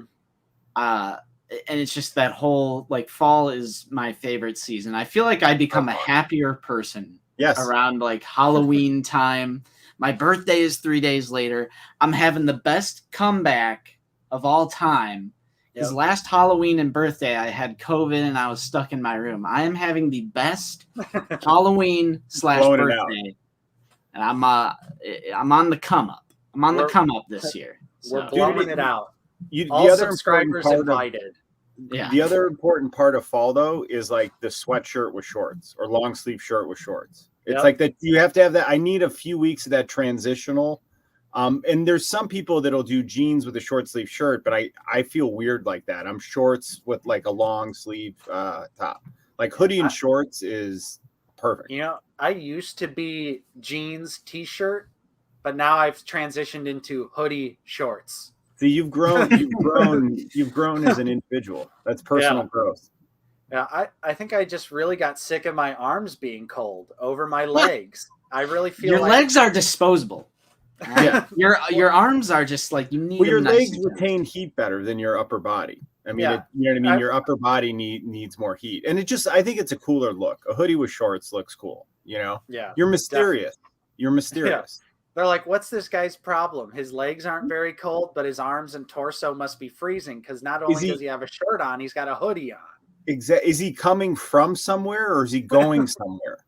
Like, yeah, that's like my ultimate, like, I'm just going out.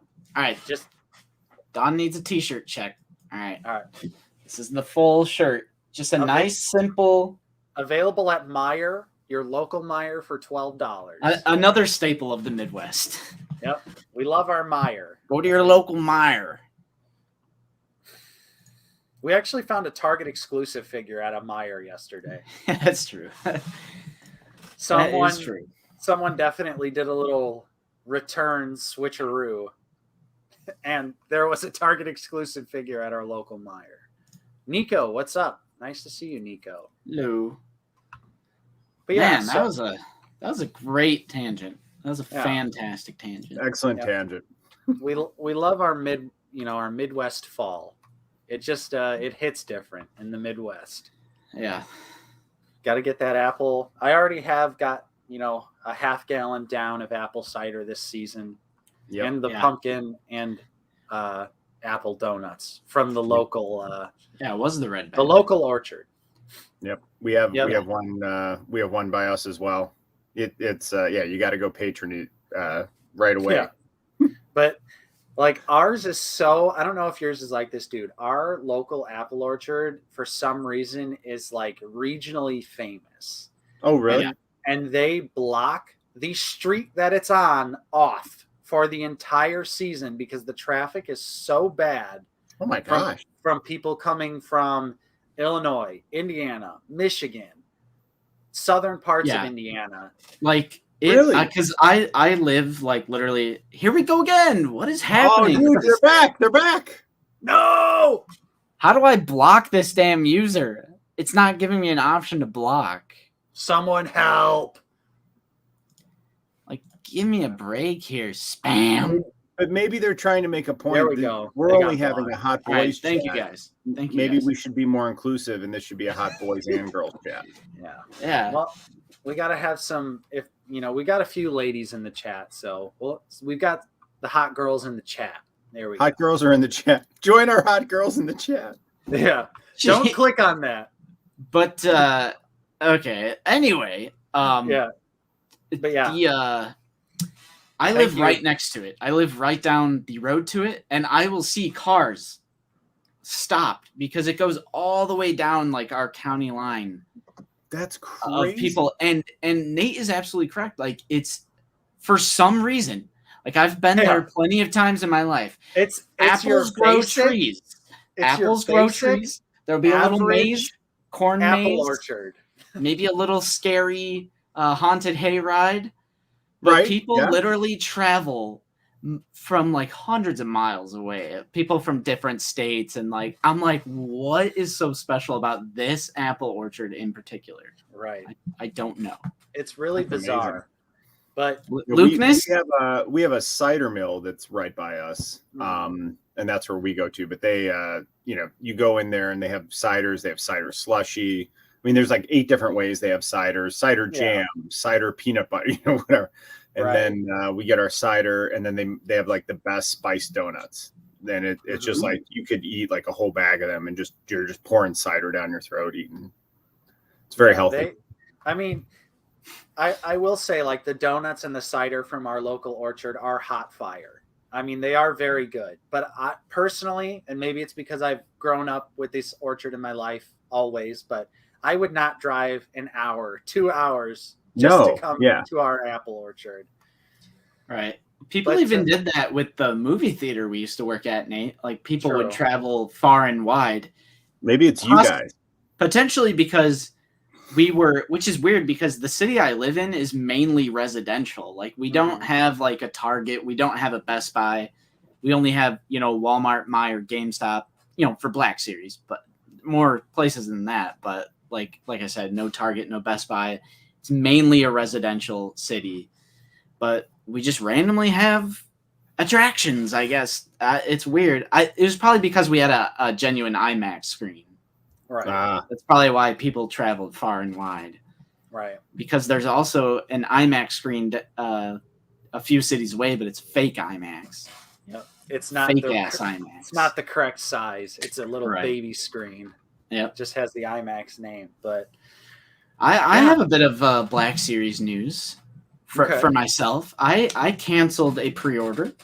Ooh. Because I got that Part 7 Jason from NECA Ultimate, and I was going to cancel my pre-order from Big Bad Toy Store. So I canceled that, and then I saw my one other pre-order from Big Bad, and I was like, you know what? I'm canceling that too.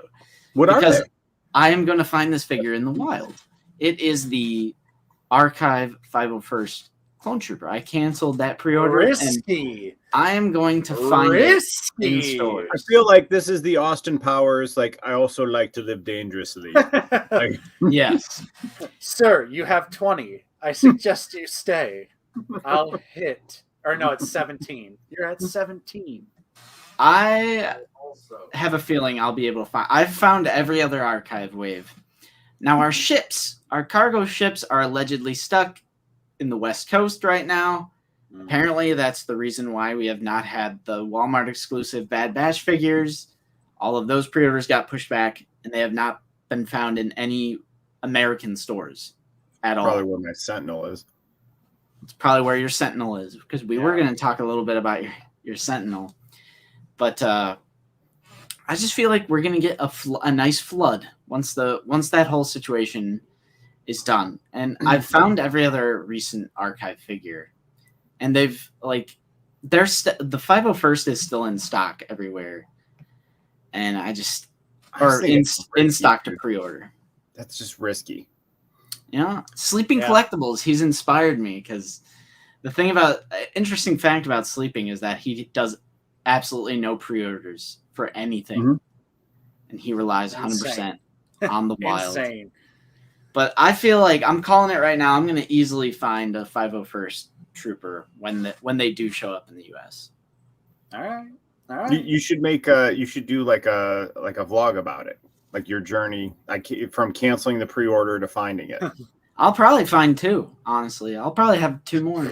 Oh, this guy's crazy. This guy is crazy. So Jared L asked, have any of us ever waited 8+ months for a Big Bad Toy Store pre-order, i.e. Commander Cody, Incinerator Trooper, Cad Bane? Yep, absolutely. Totally have. Totally. Because they're a third-party seller, so they can't guarantee 100% when they're going to get something. They can estimate. Ultimately, I don't blame them either. I don't get frustrated with them either. Also, what's up, Jason? No. What's up, Jason? You know, when it shows up, it'll be packed well. Yep. The only things I really like, the only time I go to them is if you couldn't get it somewhere else, because then you're paying $2 more, right, for that private whatever, the third party store. So if I couldn't get it somewhere else, or it's a channel exclusive, or sometimes I got a bunch of X-Men figures last year that were $50 to $80 on eBay, but then they got a whole bunch of them in stock and they were $24. So I grabbed a whole bunch of 90s X-Men from them. Mm-hmm. Mm-hmm. Yeah, Jeremy brings up something interesting. He keeps checking his Walgreens. Oh, Walgreens is the worst. Exclusive 212. Nothing yet. We went to a Walgreens yesterday, Nate and I. Yep. No Black Series. Nothing. So I travel for work, and so in the last 2 weeks, I've been to Tennessee, Virginia, and then I live in Michigan. And I'll stop in Walgreens, I'll stop in Targets, no figures in any Targets, and I've not seen any figures in Walgreens in months. Like I said, I travel all over the place. Those are the worst exclusives, the worst. Yeah. My prediction, obviously, and I've said this many times, for the Walgreens exclusive is that it's just going to pop up one day, and it's going to send every single person into a frenzy, trying to go to their local Walgreens to see if the figure has arrived there. Because that's the other thing that really sucks about Walgreens too, is they do that stupid, they'll get a case of 8 212 troopers. They'll send 2 to one store, 4 to another store, 2 to another store. They don't just send the straight 8-pack case to one store. So it's you gotta literally check every Walgreens you have in your local area. Right. It's just a weird channel for toy exclusives. Right, because it's a Like, pharmacy. But you know what's weird though? Growing up in the 80s, Walgreens actually had a legit toy aisle. Like I remember going to Walgreens and getting like Transformers and G.I. Joes, and I remember excited to go into Walgreens specifically because of the toy aisle was that good. But the toy aisles were good, you know, and the toy stores were good back then too, you know, so it's a total different frame of reference. But yeah, every Walgreens I go into, there's that Avatar figure. Yeah. And then they've got like a Jack Skellington figure. And then, like it's the most random, awful stuff. And then they've got the Tron figures from the Tron movie. Yeah. They've got like 2 or 3 of those are in there. They always are like so stocked on Diamond Select figures, and they're just they just don't budge. Like literally do not move. Yeah. I think the one yesterday we went to, they had 2 Overwatch figures from that dead Hasbro line. They had 2 NECA Michael Myers figures, and then they had the Avatar figures. So, and now, especially since like McFarlane Toys is getting into the Avatar figures, I'm like, man, these are really not gonna go anywhere. Like they were already, and I also still see that damn black costume Ant-Man. Yes. That exclusive, and the Wasp, that's like they'll have the Wasp there too. Yeah, like she'll be she's in there a lot. And those figures are like 5-6 years old, and they're still sitting around. I even still see Yellow Suit Daredevil every once in a while. Wow, I'll still see the Yellow Suit Daredevil.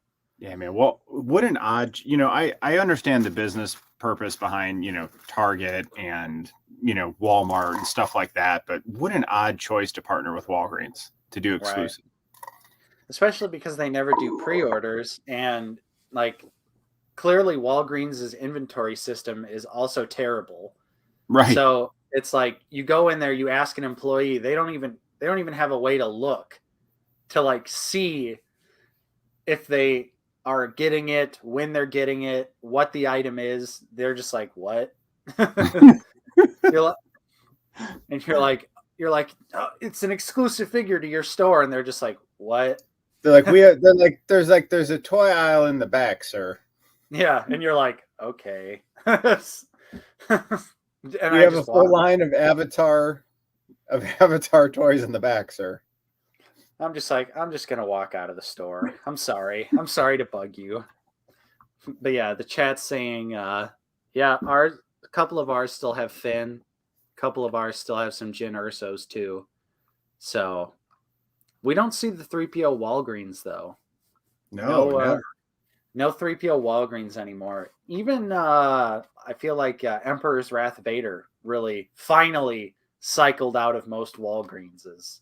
I got that one off eBay. I never saw that in a Walgreens. How much did you pay for it?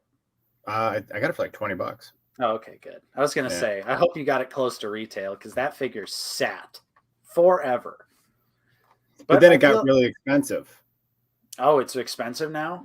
Yeah, it did. Wow. It turned up in value. It's a cool Vader, man. It's a cool concept for him, like with the helmet and all the lightning pulsing through it. I never opened it because it looks so cool in the box. Yeah, I definitely opened mine, and I really hope that obviously we get a proper Return of the Jedi Vader for like the 40th anniversary or something like that, because I need the chain. I need them to give us that big chain again. That would be cool. Ivan, if I see another Yellow Suit Daredevil, I'll absolutely pick it up for you, buddy. But of course, now that I spoke this into existence, I'm never going to see another Yellow Suit Daredevil. So you just split us into an alternate reality where you'll never find it again. Yeah, literally. So one thing I did briefly want to talk about with you guys is Star Wars Visions. Yeah. Dude, I haven't watched it. Dude, have you watched any of it at all?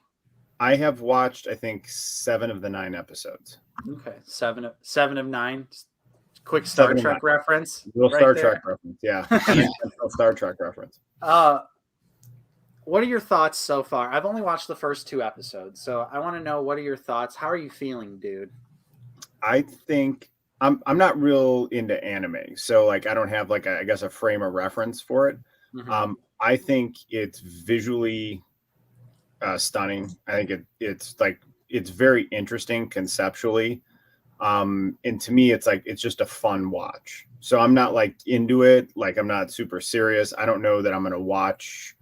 There's maybe 2 there's 3 out of the first 7 that I would watch again that I thought were like super, super well done. The first episode I thought was really, really well done. Yeah. And then some of the others I watched, I'm like, all right, that was fine. But to me, I think it's entertaining and it's art and it's a cool one-time watch and it's on TV. Like it's something enjoyable that I'm happy that I watched. But like I said, there's out of the 7, there's 3 I'd go back and watch again for sure. Wow. Yeah. That's but those were cool. Like conceptually, like there's the one, I think it's episode 7. It's the one about a girl. There's an old Jedi master who forged a bunch of lightsabers, and he sends his daughter on a quest to deliver these lightsabers to these lost Jedi without ruining it. If they made that into like a real Star Trek series, I would watch that. Like it was really, really cool conceptually what they did. And then there was another episode about twins that were born into the dark side. That was interesting, and then the first episode, I thought, man, I don't want to ruin it because you haven't seen it yet, but there was a part in that first episode where I was like, okay, that was really neat. Yeah, I thought episode 1 was fantastic. Yeah. Like, I seriously was like, okay, this is awesome. I'm super hyped now. And then I watched episode 2, and I really, really hated episode 2. I did too. Okay. I thought that it was completely abysmal. Like borderline, I almost couldn't take it anymore. No. And after watching the second episode, I was like, I already need a break. So I already pumped the brakes on watching Visions. That second episode with the rock band and that terrible song, I was like, this is unbelievably terrible. There was one that I actually only watched 5 minutes and I shut it off. But you know what? I'm not mad about it. It's okay. In fact, like I applaud them for doing something like this out of the box and being creative. So like I don't want to discourage it because maybe they try something really creative and it does speak to me differently than this one did. You know what I mean? So I support it and I think it's great. Watch the one with the girl delivering the lightsabers. That one is just as good as the first episode. And like I said, like if they made that into a series, I would watch that in a heartbeat. Like super cool. Yeah. I really think that there's some, even just in the first episode, some good Black Series figure potential. That R2 unit with the straw like samurai hat. Yes. 100%. Yeah. I know I see some people saying that they really liked episode 2, but like episode 2, I couldn't get into it. It's everything I dislike about anime in one contained episode. Like I didn't look into it too far, but I feel like maybe if I could listen to the original like Japanese audio version of the song, it would be better. But I feel like the lyrics were really like terribly translated. Dude, there's some dialogue that I feel is lost in translation on this. Wait, is it in English? Yeah, it's dubbed. So it's originally done in Japanese, right? But then it's dubbed in English, so you don't have to read subtitles. But you know how sometimes when it's dubbed, stuff gets lost in translation. Wait, on Disney Plus, there's no option to watch it in Japanese. I mean, there might be. I don't know. There might be an option to watch in Japan. I don't know. Let me see. So like the whole show, like you have to watch the dub? Well, let me see. It didn't bother me. I mean, it wasn't like bothersome at all. It really wasn't. But like, I just hate dubs. I don't like dubs. Yeah, the voice actor. Which, granted, I'm not big into anime. Like when it comes to like foreign language, it's more so I've experienced watching like foreign films, and Mhm. it's like I can never watch the dub. I'd rather listen to it in the respective language and read the subtitles. I'm a subtitles boy anyway, Right. but I am See, I don't really, like really not a subtitles. fan of dubs. I don't like subtitles because I feel that I'm losing some of the visual immersion of the movie because I just end up reading a lot. See, I'm actually the opposite. I feel like I feel like without subtitles, I lose like important plot details and like information. Like even like films that are super old and I've watched 100 times, I'm like, oh, that's what the character is saying in that scene. So you'll like, watch subtitles even for like just an English movie. Oh yeah, yeah. Interesting. Oh yeah. So our brains, so however our synapses are wired, they're wired in the opposite direction. How we process visual and written information. That's interesting. Yeah. Yeah, so yeah, you can switch it to the Japanese audio. So maybe I'll rewatch it and not have to listen to the poor translation. Thank goodness, because if it forced you to watch the dub, I would oof. Yeah. But dude, watch the one, I think it's episode 7, like the 9th Jedi. One of the someone in comments wrote the name of it, but definitely watch that one with a full head of steam. You'll enjoy it. Okay. Yeah. I mean, I'm gonna finish it out because it's only 9 episodes, but just after that second episode, that was a real bad taste in my mouth, and I was just like, I'm good. I've only been able to watch 2 at a time. Like I watch 2 and then I'm good, and then I need a break. Yeah. And I do like a decent amount of anime. I'm not like crazy into it, but you know, and I'm right there with you, Justin. I'm a sub over dub person, and I watch every single movie I possibly can with subtitles on. Really? It's just it's always been a thing. I like no way. That's I want to say, you know, Fig, not saying anyone's old here, but I do think it is like a younger person thing. Like people in our generation, I feel like are like, because all of my friends do, like Brendan, like pretty much everyone. I've even converted like someone like my girlfriend who. Yep, me too. I was gonna say originally didn't. Now it's like, you know, they prefer subtitles. Yeah, on everything. Converted my girlfriend as well to the church of subtitles on everything. And it's like everyone I know my age, like at least my friends, it's like everyone is a subtitle person. That's so weird. I don't know. Maybe it's just this weird random thing that our generation is doing, but that's weird. Yeah, because I'm Gen X and I don't know anyone who purposely does that. In fact, if subtitles are ever on and I've watched something, like everyone's like it's almost like a panic, like there's a fire in the room. Like you gotta get those off right away. Turn them off. Like serious. It's honestly to the point where I wish I could go to the movie theater and have subtitles on the screen at the movie theater. Especially like I would straight up watch a movie like that on the big screen with subtitles. Could we do you guys after this? You have to do a poll on Twitter, subtitle or non-subtitle. We are probably still in the minority. Right. I'm curious to see though, like what the breakdown is. Lukeness is pretty young. He's saying he can't stand. Yeah. So speaking of Disney Plus, have you guys ventured into What If yet? I watched the first episode, and Captain I watched Carter. and which was awesome. Really liked it. And the only other episode I watched, I skipped ahead and watched the zombies episode because, of course, like growing up in like the early to mid 2000s, like the Marvel Zombies comic, that was like a big deal. And I remember being like, oh man, like Marvel, but they're zombies and like, you know, stuff like that. Right. So I had to check that episode out, and I thought that episode was pretty good as well, but I haven't really dived into any of the other episodes. Like I watched a little bit of the one where where T'Challa is Star-Lord. Yep. But I wasn't really feeling it. Like I wasn't like getting into it or anything like that. So did you check out this? So you didn't see the Strange one? No, I haven't seen that one either. The Strange one was intense. Is that because I think it says like it's like he's evil, right? No. So the origin. So in the MCU, just like in the comics, origin is he loses the use of his hands. So in this one, Christine dies, and so it's his obsession to bring her back instead of fixing his hands. Oh, okay. And it's really dark. It's like super, super dark. But like some of the what if episodes are extremely dark. Like they end on a really dark note.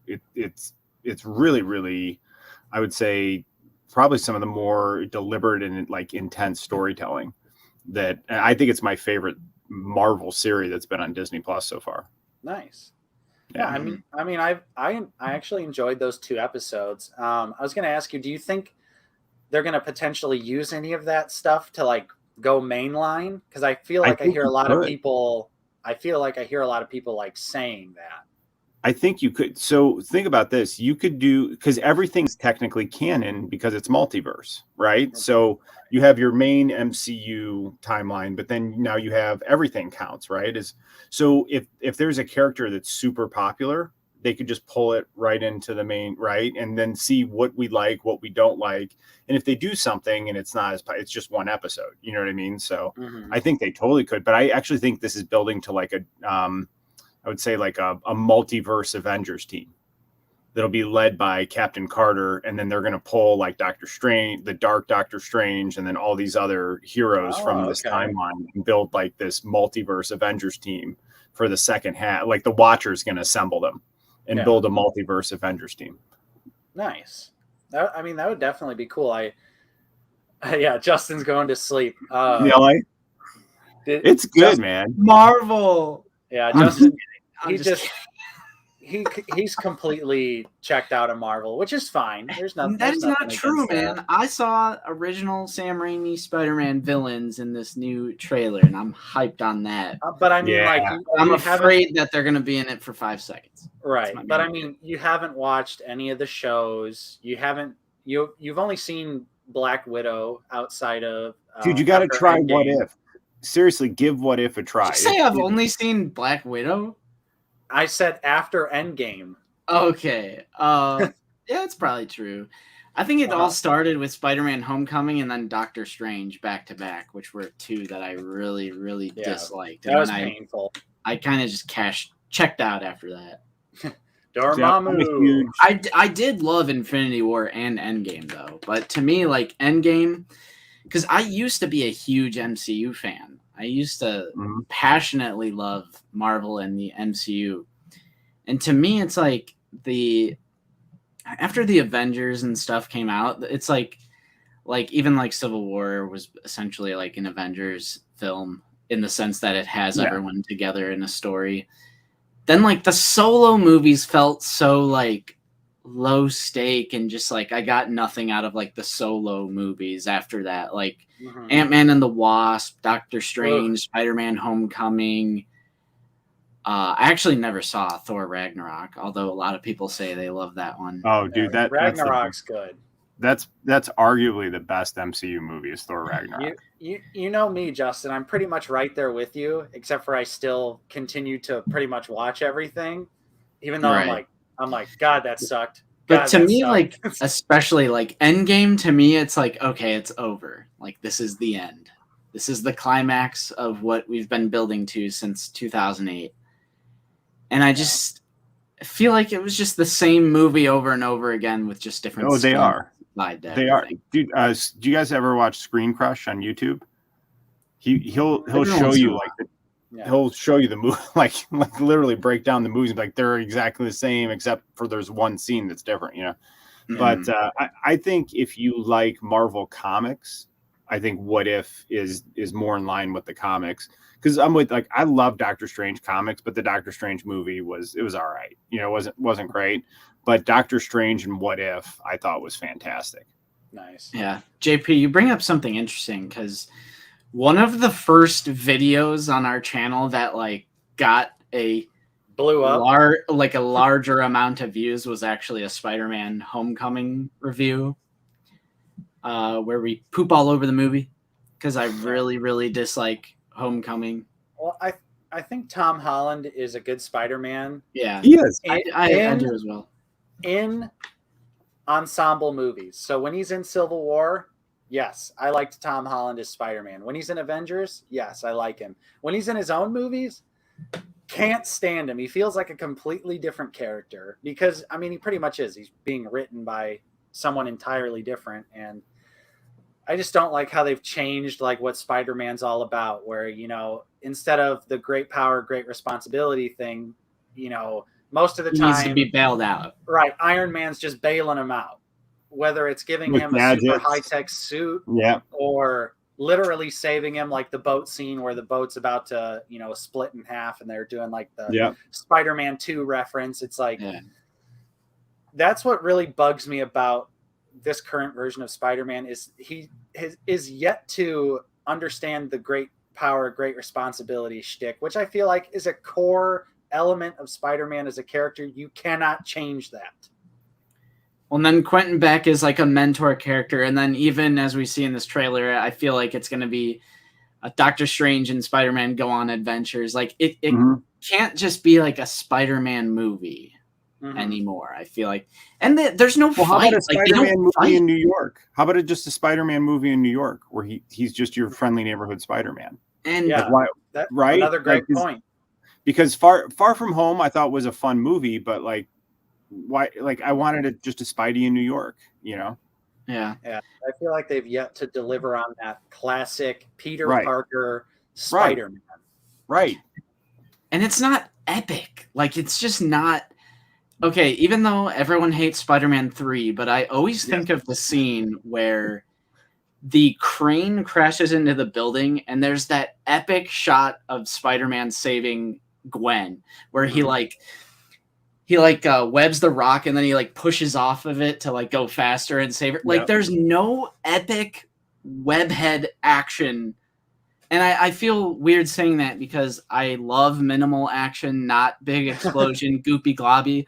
But there's just none of that epic web swinging. And there's no like climactic fight scenes like in the first Spider-Man film where it's Green Goblin and Spider-Man just beating the shit out of each other in the warehouse. And it's like brutal. It's like, it's almost like, like I'm wincing. You know, his suit is always torn and you know, his mask, you'd see his eye and then his hair's coming out of the back. And he's getting punched and he's like, and there's like blood flying out. It's like so brutal. And then in Homecoming, it's like, they don't even fight. Vulture just crashes. It's like, Vulture's there's not suit even malfunctions.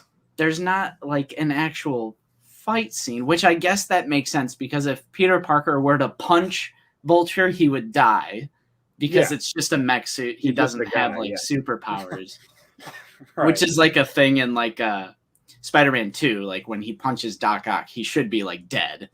But I think in the Spider-Man 2 video game, he mentions that he pulls his punches. So that's always been like my headcanon of why like when Spider-Man punches someone, they don't just instantly die.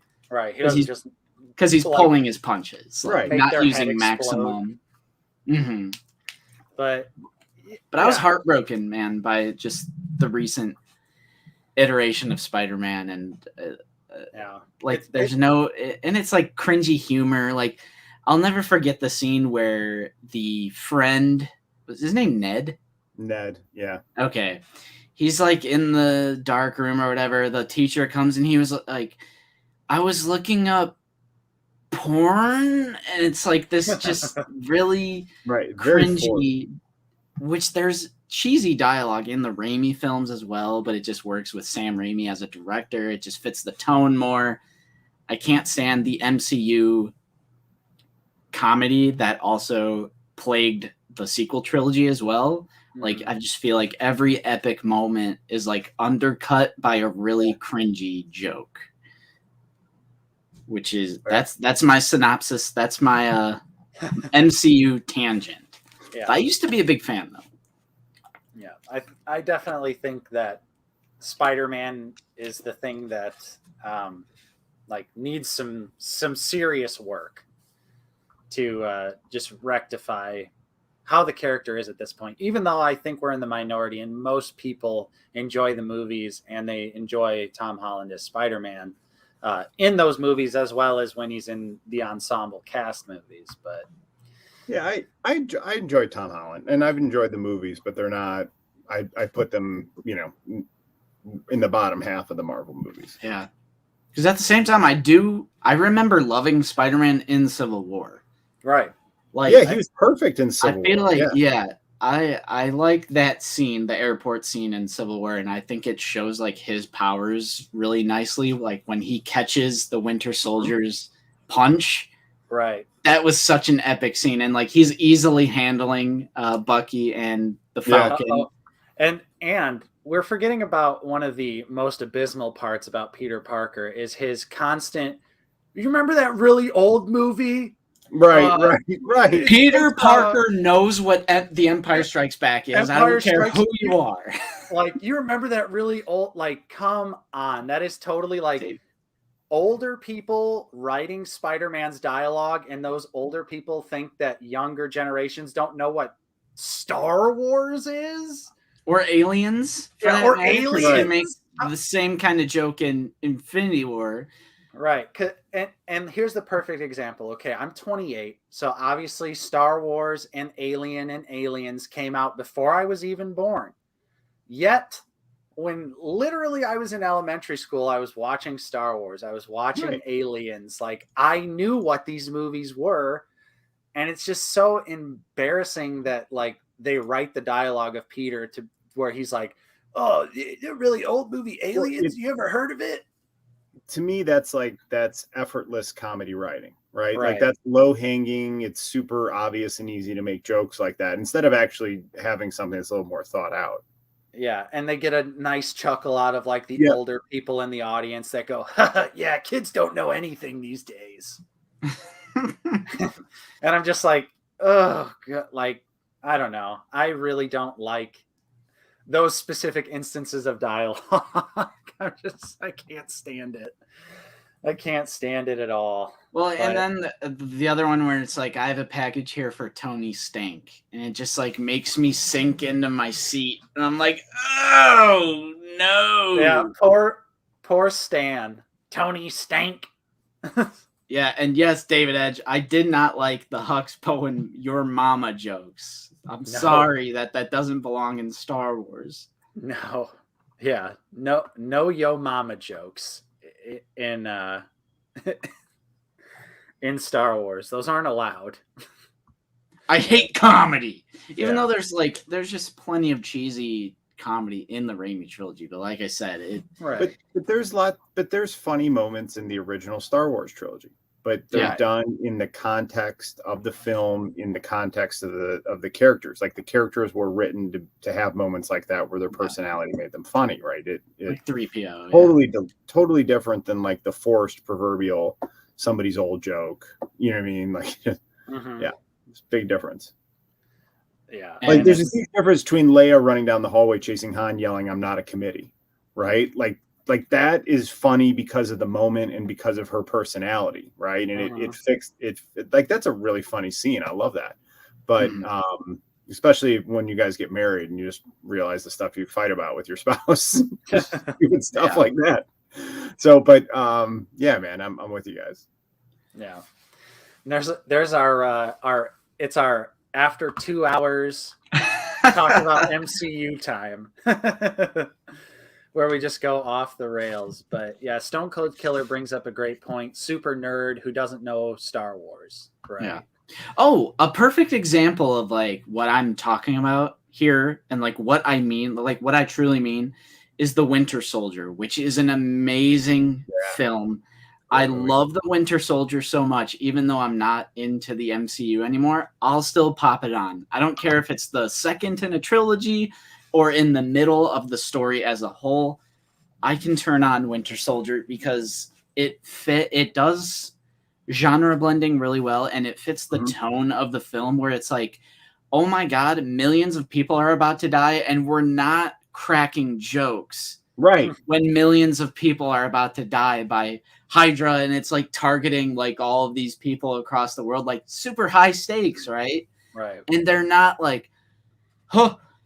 Like, I can't even like tell you off the spot like what kind of a weird joke they'd be making in any other movie. Like, right, when millions of people are potentially about to get murdered, and the tone is just really consistent in that film. It's really minimal comedy. because like Steve is like betrayed by the organization that he has been like a part of, and his whole story arc, and it really, there's minimal comedy. To me, that's a movie that transcends like comic book movie. That's more like a true genre spy thriller. It just has Captain America in it, you know. Absolutely. Do you guys think I'd call it like the Guardians of the Galaxy effect, because the Guardians was so different than the other Marvel movies, where it was just jokes. It was violence and jokes, right? Like, which I do love Guardians. I do love the first Guardians. Do you think that you know, because movie studios want to replicate what worked, right? So everybody liked that portion of it. So do you think then they started interjecting more jokes in serious situations as the effect to the Guardians, and then the second Guardians movie just ended up being like forgettable because it was a parody of the first one? 100%. And we even saw that in like something like the Suicide Squad. Oh, right. I felt like they changed the tone of that film, like maybe even after they were done filming, because it was, you know, it looked to be like a super serious film at first, and then eventually it just got more like colorful and like neon, bright lights, and funny jokes. But I love the first Guardians of the Galaxy movie because the tone, like you were saying, is consistent. It is, yes. But then it's like, what's a good example? Doctor Strange. The tragic story of him in a car accident, and like he was a surgeon. He's very cocky surgeon, but then they like make this Beyonce joke, and I'm like, God, that's not the type of things that you would say in that situation. Where that's a movie where I felt like it was tonally inconsistent when they have those like random modern. They did it in Black Panther too. What am I thinking of? Black Panther, when she was like, "What are those?" Yeah, she makes the "what are those" joke. We got to interject like modern, like Vines. Like Vines been dead for years. Like, come on now. And now when you watch Black Panther now, you go, "What?" Right, because that's like an old current, like a meme at the time. Yeah, and that's like what started happening in the MCU. There was just too much comedy, and it's not even that it's like the main part of the movie. It's like these little jokes that they have like every X amount of time. Right. But it really does get to me, even though it's like a smaller part of the movie. Like it's a rather insignificant part of the film. That, to me, because it takes me out, you know. But to me, that's where Guardians was good, because it was a juxtaposition to the Winter Soldier, to Civil War, right? That were like serious, hardcore movies. And I like that it was its own pocket of the universe that was just funny and offbeat like that. Yeah. And I just think it was so popular, right away and accessible, that they're trying to put that into every movie now, and it does feel forced. Yeah. So I will say Thor Ragnarok took like a huge turn from like, because Dark World was so serious and like gloomy and stuff. Yeah. And but it worked for Thor in the way they did it, because again, it was tonally consistent throughout the movie, and it played on, I think it played on Thor's strengths though, like how they had it in the comedy in the movie. So it worked for Ragnarok. But yeah, I mean, there's just some characters you can't, you know, with Moon Knight. I hope they're not cutting jokes with Moon Knight. You know what I mean? Like that. That's just not like. Yeah. I you know, I'm really curious about how Moon Knight is gonna turn out, because obviously he's a street level hero. Most of his comic books are pretty dark. They're not like they're not light, jovial. Well, you know, he's a schizophrenic. He's got 3 different personalities, right? Yeah. I mean, So I'm really curious if they're going to make it light, or are they going to maybe try and make it more in line with like the Daredevil show, which is what I would hope, that it would be a little bit darker, a little bit edgier, because it should be. Right. Because, you know, that'd be like taking Daredevil and, you know, MCU-ifying essentially Daredevil. So I really hope they don't do that, but I am nervous that they are going to just make I could see them just turning Moon Knight straight up into essentially what he is at the core of his character, which is Marvel Batman. Right. That's what I was going to say, like Marvel Batman. Yeah. I hope that they don't just lean on that and go, oh, because they could just simplify him as a character and go, he's the rich billionaire playboy, but he also, has this like weird Egyptian curse power set thing that he uses to fight crime. They could like, I'm really curious his if character is all about like mental health and PTSD. Right. It's supposed to be an analogy for all those things. So yeah, I hope they don't wash that away. But dude, the Disney Plus stuff has been pretty serious. I didn't feel that they shied away from it in Falcon and Winter Soldier at all. I mean, I thought that was really head on with that kind of stuff. So WandaVision was pretty dark in parts. And then it got total like comic book at the end. It's like totally jumped the shark at the end. And then Loki, I thought, was tonally correct and dark. So who knows, man? Maybe they will. Yeah. I think the first Iron Man film is another one of my favorites where like that's another example of like tonally consistent. I think that's just the main thing I'm looking for in these Marvel movies when he's literally, that's the first MCU film, but he's literally like hijacked, kidnapped by terrorists. Okay. Right. Like it's a super dark, serious situation. But I feel like if that was like the modern Marvel movie, he'd be like having quips in that situation. I'm like, no, 100%. like this is a very serious. And yes, like that's also another thing I was going to bring up is the Daredevil Netflix series is my favorite thing to come out of like Marvel during like Marvel's reign. Even though it's like, I don't know if it is MCU or if they're just like, It is because of the multiverse. Yeah. And it was at first because in season 1 they referenced the events of Avengers 1, but then season 2 and 3 they're just like, nope. Yeah. No connection. Besides, like I remember the Avengers Tower was in the poster for season 3, like in the background. Yeah. That's about as connected as it got. You know what's amazing is how good Daredevil was, but how bad the other shows were. Oh yeah. I couldn't get through any of the other ones just because they weren't anywhere near Daredevil. No. Punisher season 1 was pretty good. The Iron Fist was laughably bad. I did like Punisher though. No, you're right. Punisher was good. Season good. 1. Yeah, I never got around to watching season 2, but I really did like season 1. I couldn't finish season 2. Season 1 was really good though. Yeah, after Bucky started watching season 3 and let me know that it was, or season 2 and let me know that it was terrible, I was like, okay, I'm not going to watch it then. I'm good. You know what's underrated is the Thomas Jane Punisher movie. Have you guys ever seen that with Rebecca Romijn? Yeah, and John Travolta. That's actually a really good Punisher movie. I thought Thomas Jane was fantastic in it. Yeah. I'll actually go out on a limb and say I enjoy every single Punisher movie in their own kind of special little way. Like the original one with Dolph Lundgren is just like your typical 80s cornball action movie where they were even afraid to give him the skull, so they just gave him the black shirt. Like because they wanted it to be so like grounded. Right. And I like that movie for what it is. I like Punisher Warzone for what it is, as like a super hyper violent, goofy sort of B action movie. Or like, like there's that scene in Punisher Warzone where the Punisher literally punches someone through their skull, like as if that's something a human being can do.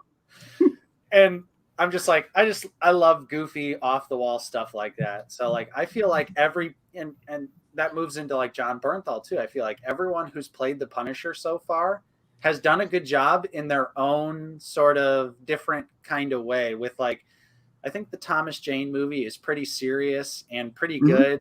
And I think would probably be an excellent movie if John Travolta wasn't in it.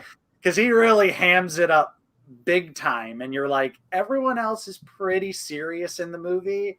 And then there's just John Travolta. It's just, he's out doing his own thing. Yeah. And you're just like, okay, like, I don't know. But like Rebecca Romijn is really good in that movie. Yeah. And as like, the neighbor. Like Kevin Nash as the Russian, like that fight scene was fantastic. That fight scene was really good. Yeah. I just love how long it goes on and how crazy it gets. And like, like when Thomas Jane Punisher's throwing the grenade through the window and like the Russian's just right there to just hit it right back. It's like great amazing fight scene. But yeah, I know some people are saying, yeah, I'm sorry, David. Warzone. It's been 2.5 hours. You don't think, like, how could we possibly talk about the Black Series news for 2.5 hours? We always rumors. We talked about it. We always jump into other stuff pretty much after the like 2 hour mark. Yeah, I mean, once we hit that 2 hour, no one's forcing you to stick around. Only anything goes. If you want. Anything goes. I do also want to say that I think the trailer for Hawkeye actually looked pretty intriguing. Mm-hmm.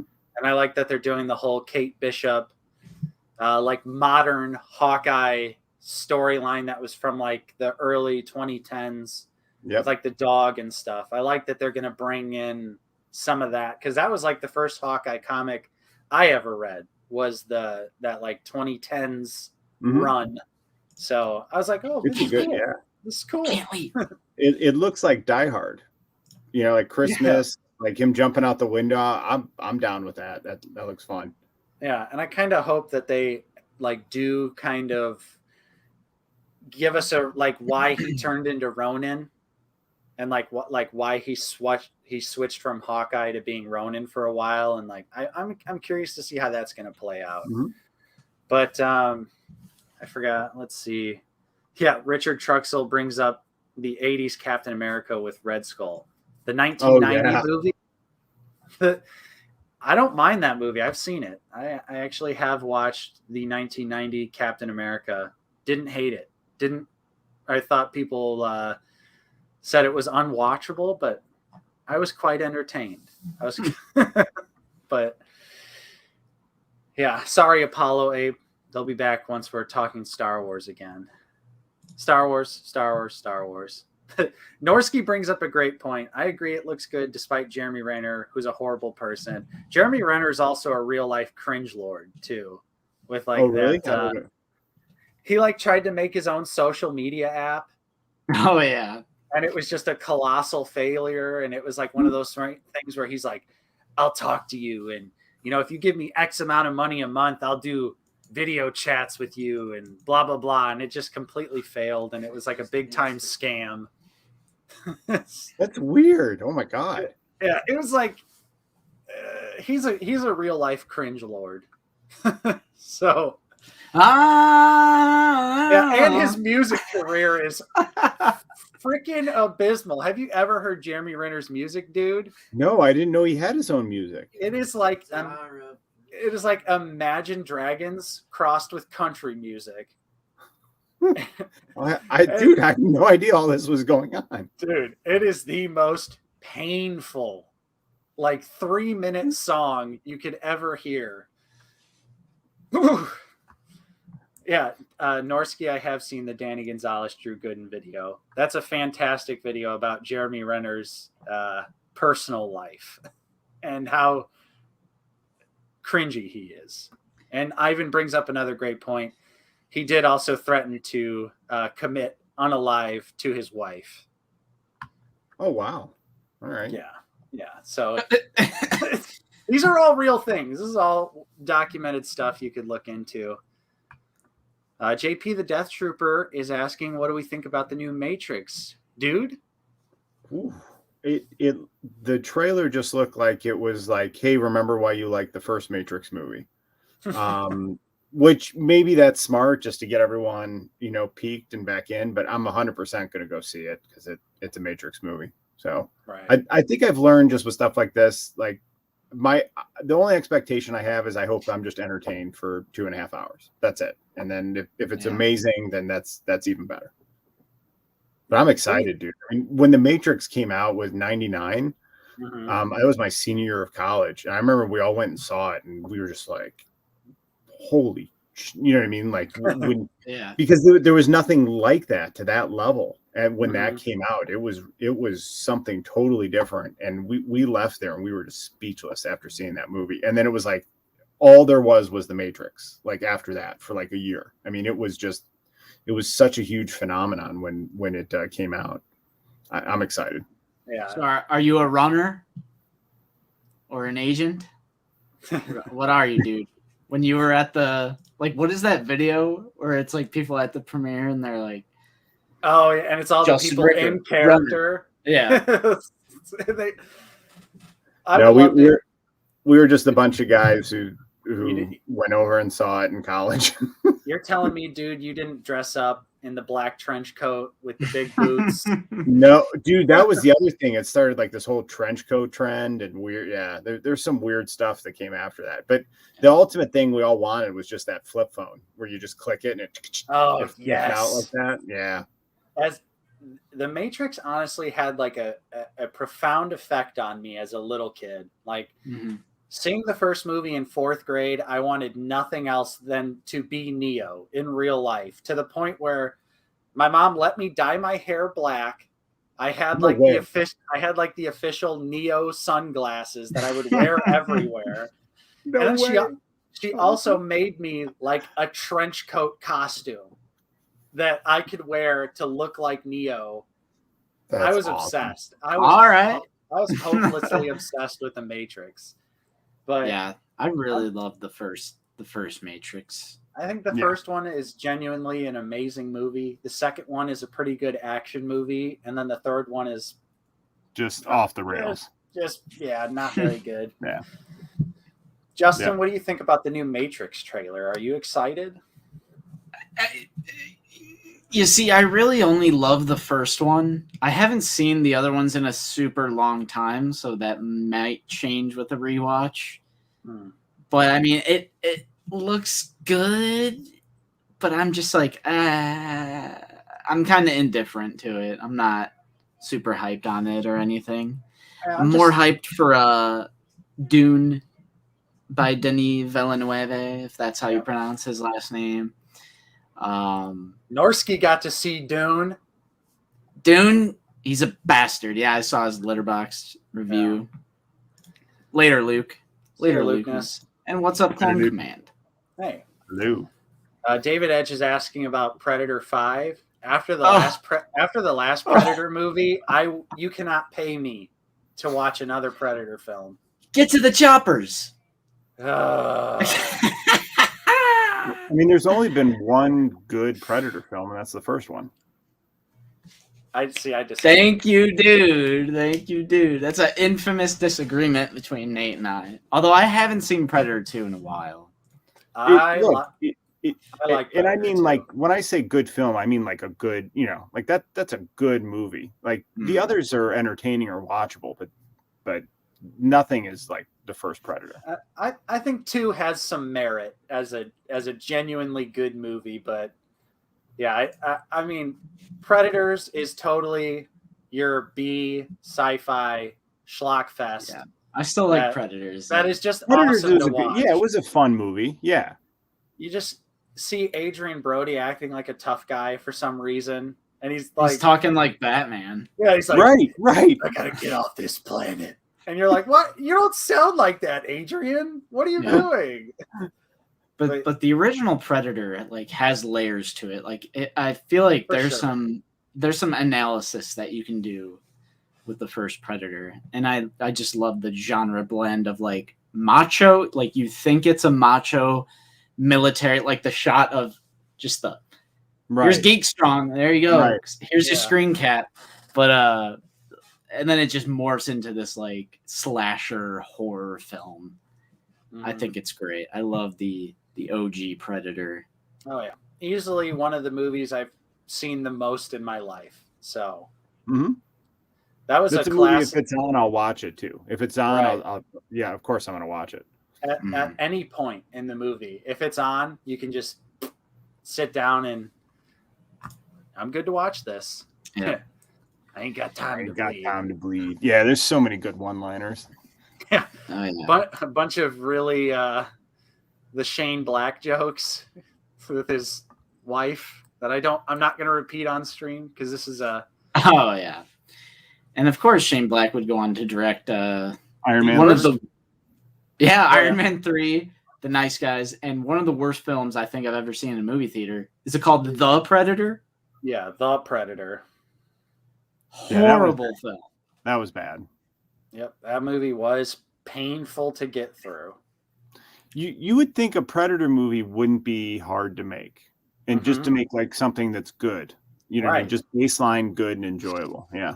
I'm surprised. Well, I guess Predators was kind of a back to basics movie for the Predator universe, but like that's really, I feel like all they would need to do is just bring it back to what made the first movie work so well. The combination of the action and the horror and the monster effects. The suspense, like you don't know where it is. Yeah. Right. Yeah.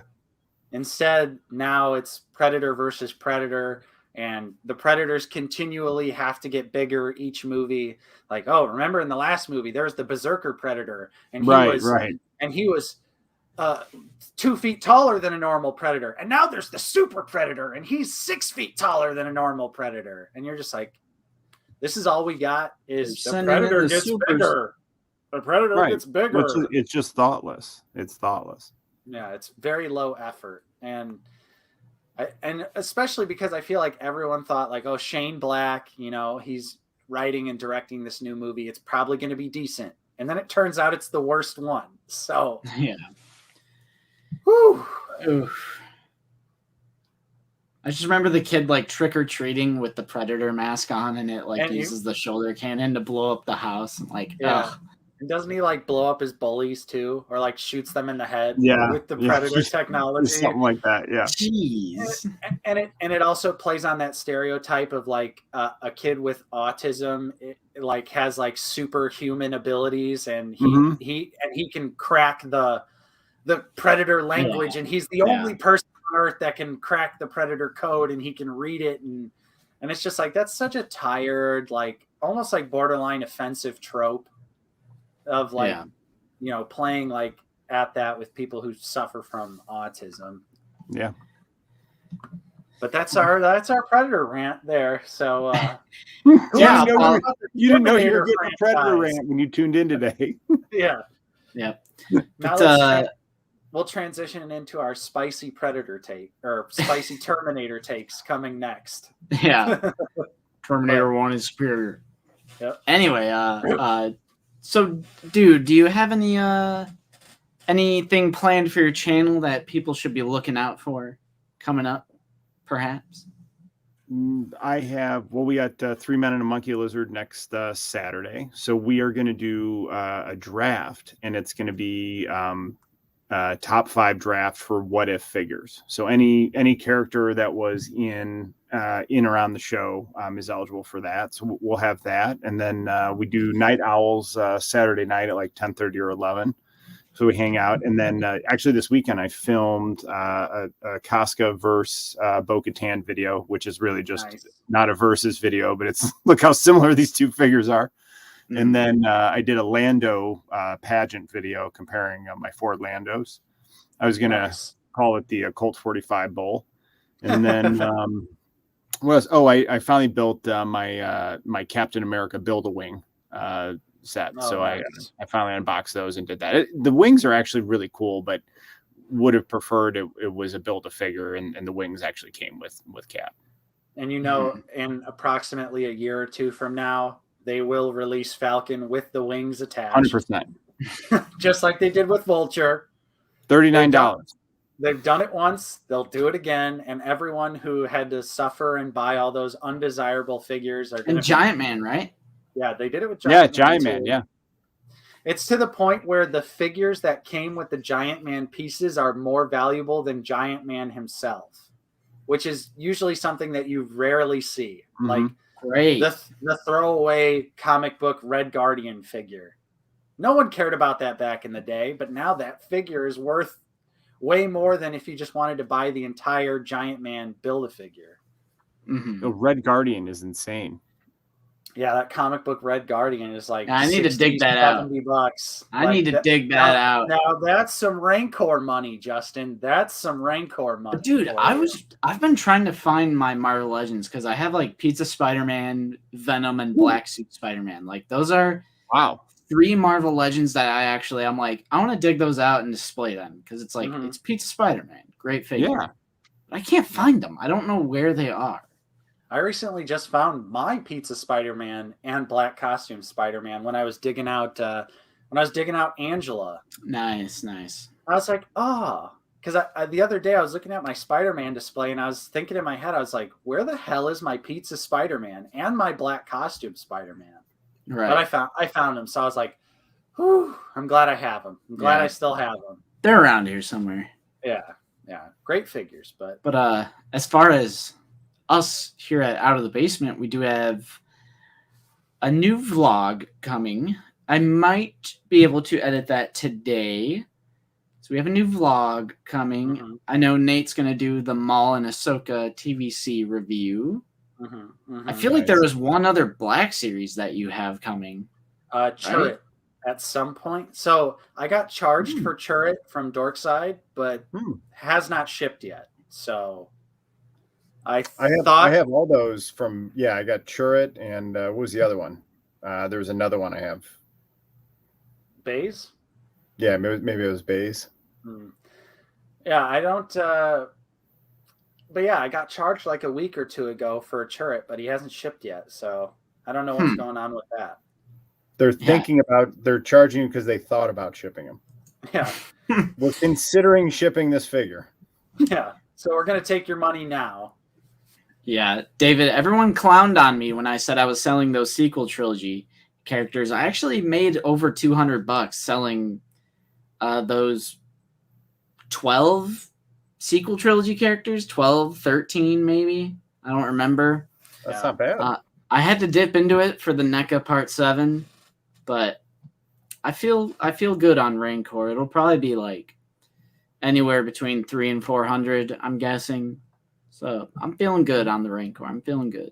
Yeah. So I got to tell you, with the Rancor, I'm not sure if I'm going to get it yet because we don't know how much and what all it is. But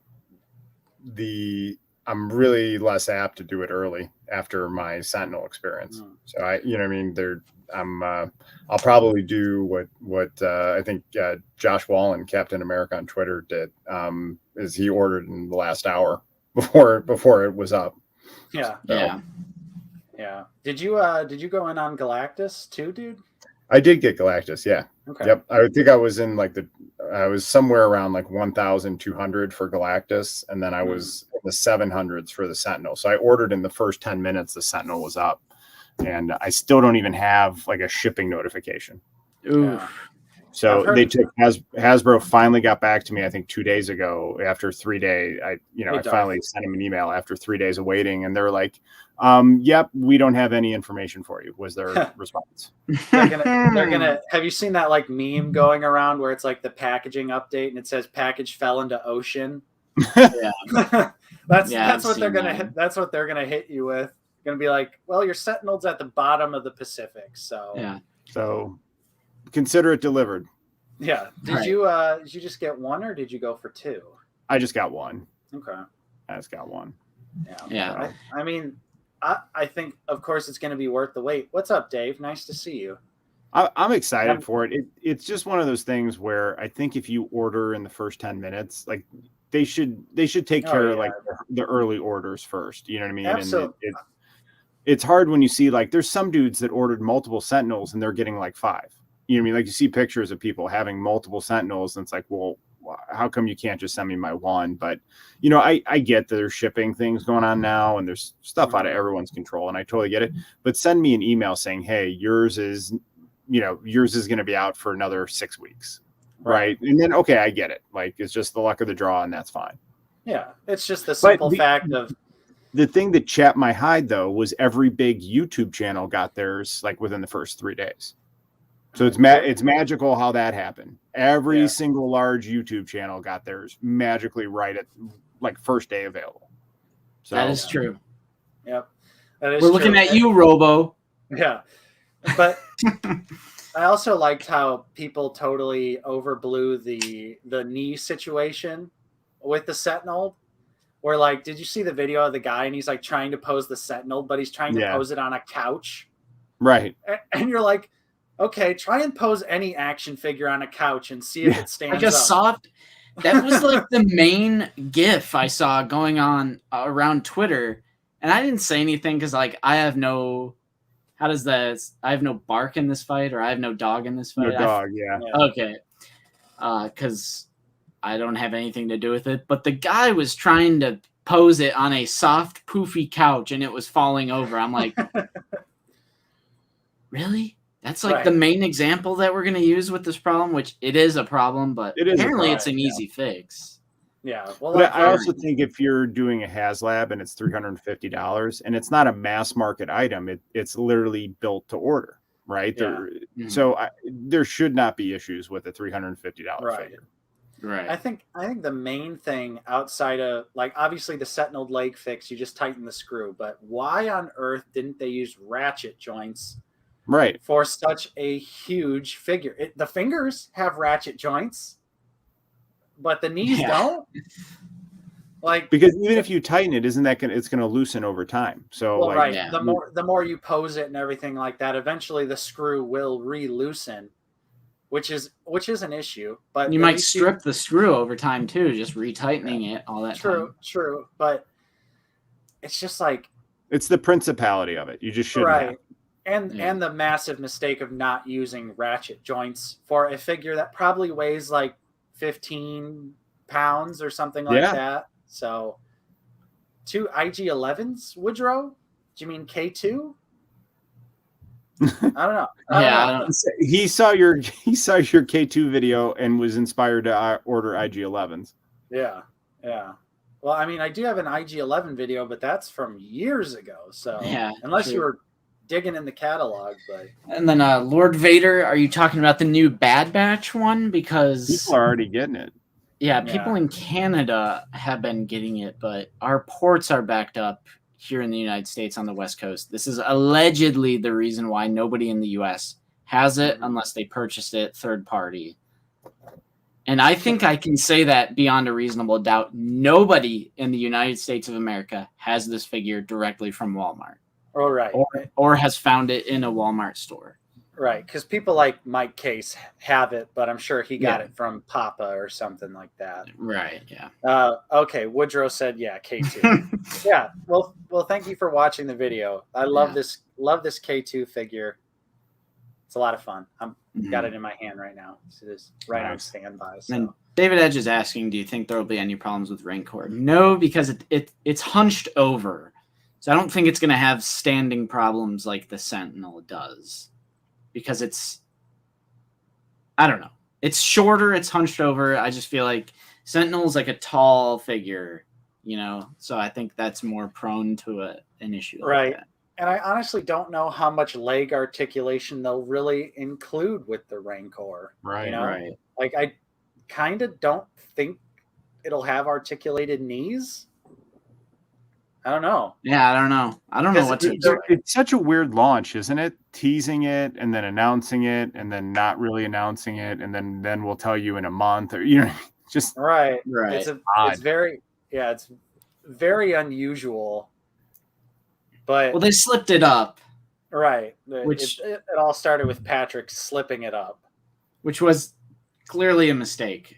And kind of maybe like it was like a candle that it just like burnt out. And it's like, we're supposed to be building to this huge reveal, not just I think as a Black Series channel though, like we have to get the rank. Like we can't not get the Rancor. So that's why like I'm getting it no matter what. It's the main thing I collect. It's literally what the entire channel is about. Like there's no way I'm missing out on the first HasLab Black Series. Well, and they're all investment pieces too. I mean, no matter what, it appreciates in value. I mean, just look at, how much is the sale barge now? $2,000? $2,000. I mean, yeah. And that's on the low end. Let's buy 2 Rancors. Honestly, it wouldn't be a bad idea because you look at, Jabba's sail barge was $500, now goes for $2,000. Sentinel $350. I've seen it go for $800-900 already. Yeah. Same thing with Razor Crest isn't even out. $350 going for $900,000. So their Sentinels are like $800-900 on eBay. Yeah, right. I'm sure Galactus is already right up there. At least $1,000 for Galactus. Yeah. Yep. And if anyone already has this idea in their head, no, that is not scalping because there is a limitless supply. Well, not a limitless supply, but they will make as many as you people, order. as Right. many as you order. So it is not scalping. You're not influencing the market and charging a markup.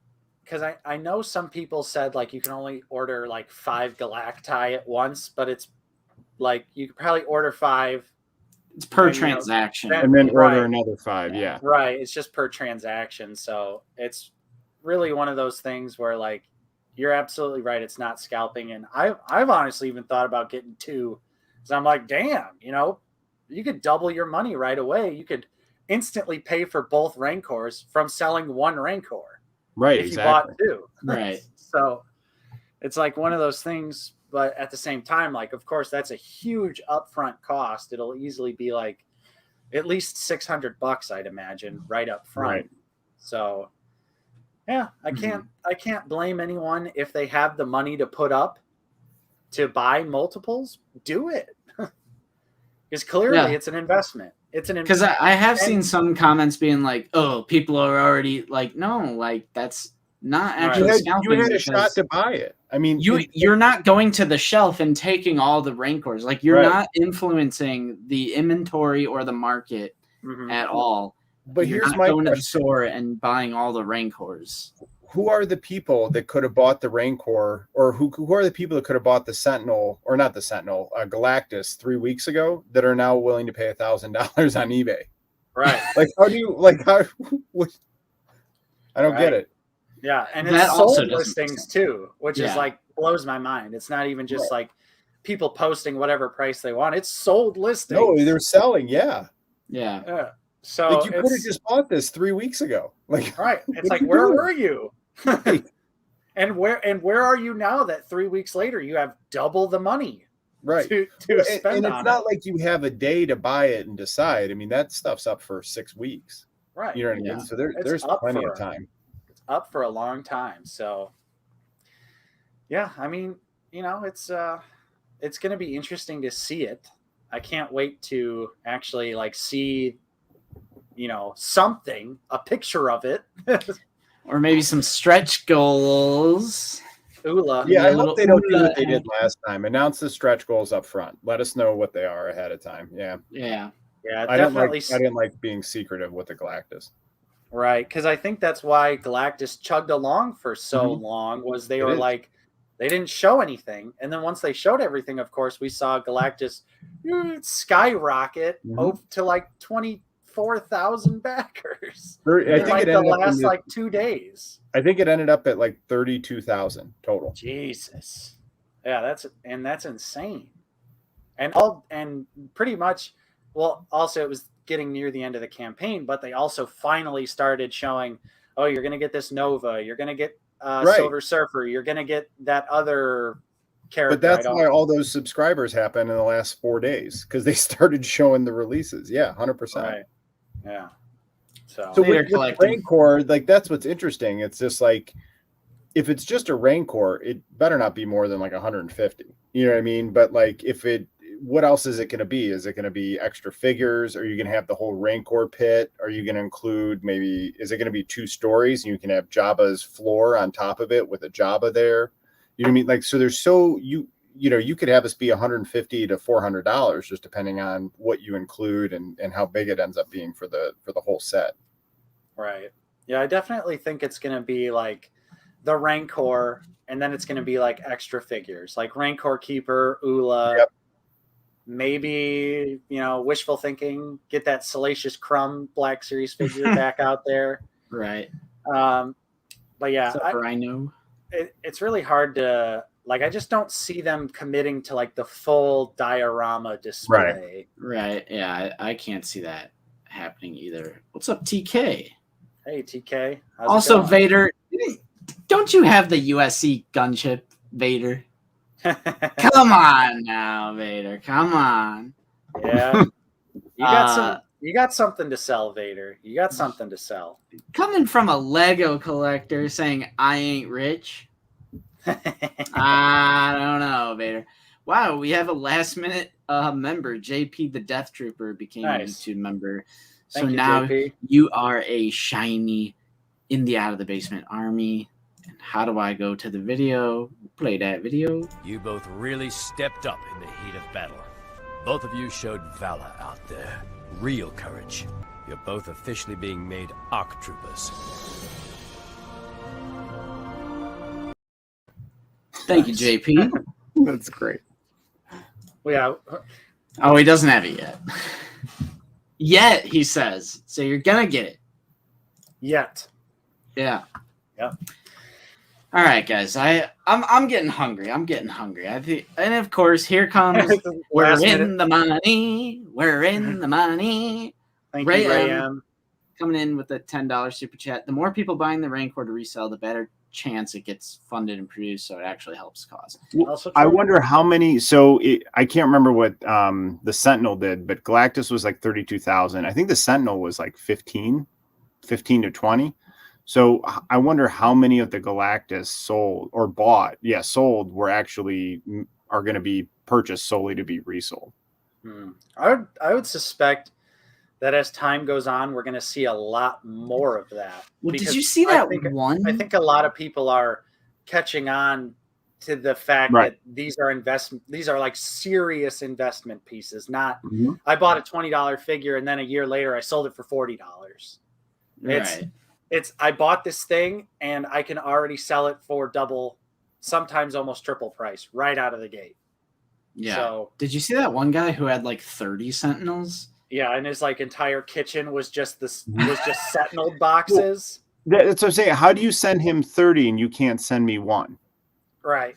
Like, well, because that dude spent $8,000 and they're like, get his Sentinels to him. Not this guy that just bought one. Yeah. You only bought one, dude. I guess really? I can see that. You only bought one? That guy he probably took half the first container. They like got the container off and they're like, oh boy. And then they see on the invoice, there's one guy that ordered 30 and they're like, ah, shit. Well, that way they could just slap the one shipping invoice on that container and just send it straight to his house. Yeah. Ray, you don't have to apologize for sending me money. It's okay. Thank you for I the promise. $10 super chat. We certainly appreciate it. And of course, we appreciate Dude coming on the show once again and again. In typical Dude fashion, every time you're on the channel, we go above and beyond and do the 3-hour gauntlet stream. So it's always fun talking to you, Dude. Yeah, man. Thanks for hanging out with me. Thanks for having me, guys. I appreciate it. If you haven't checked out Dude's channel, there's a link in the description. Smash that subscribe button on his channel. Great content, great dude, stand-up member of the community who makes just fantastic, awesome content that we love dearly. So thank you guys, man. It's very kind of you. you. Join him for the quest. My noble quest. Dude. Oh, I messed it up. It is a noble quest to honor the toy gods. Yeah. But thank you so much, everyone. Again, we appreciate each and every one of you. Also, be on the lookout for our vlog. Be on the lookout for some vintage collection reviews this week.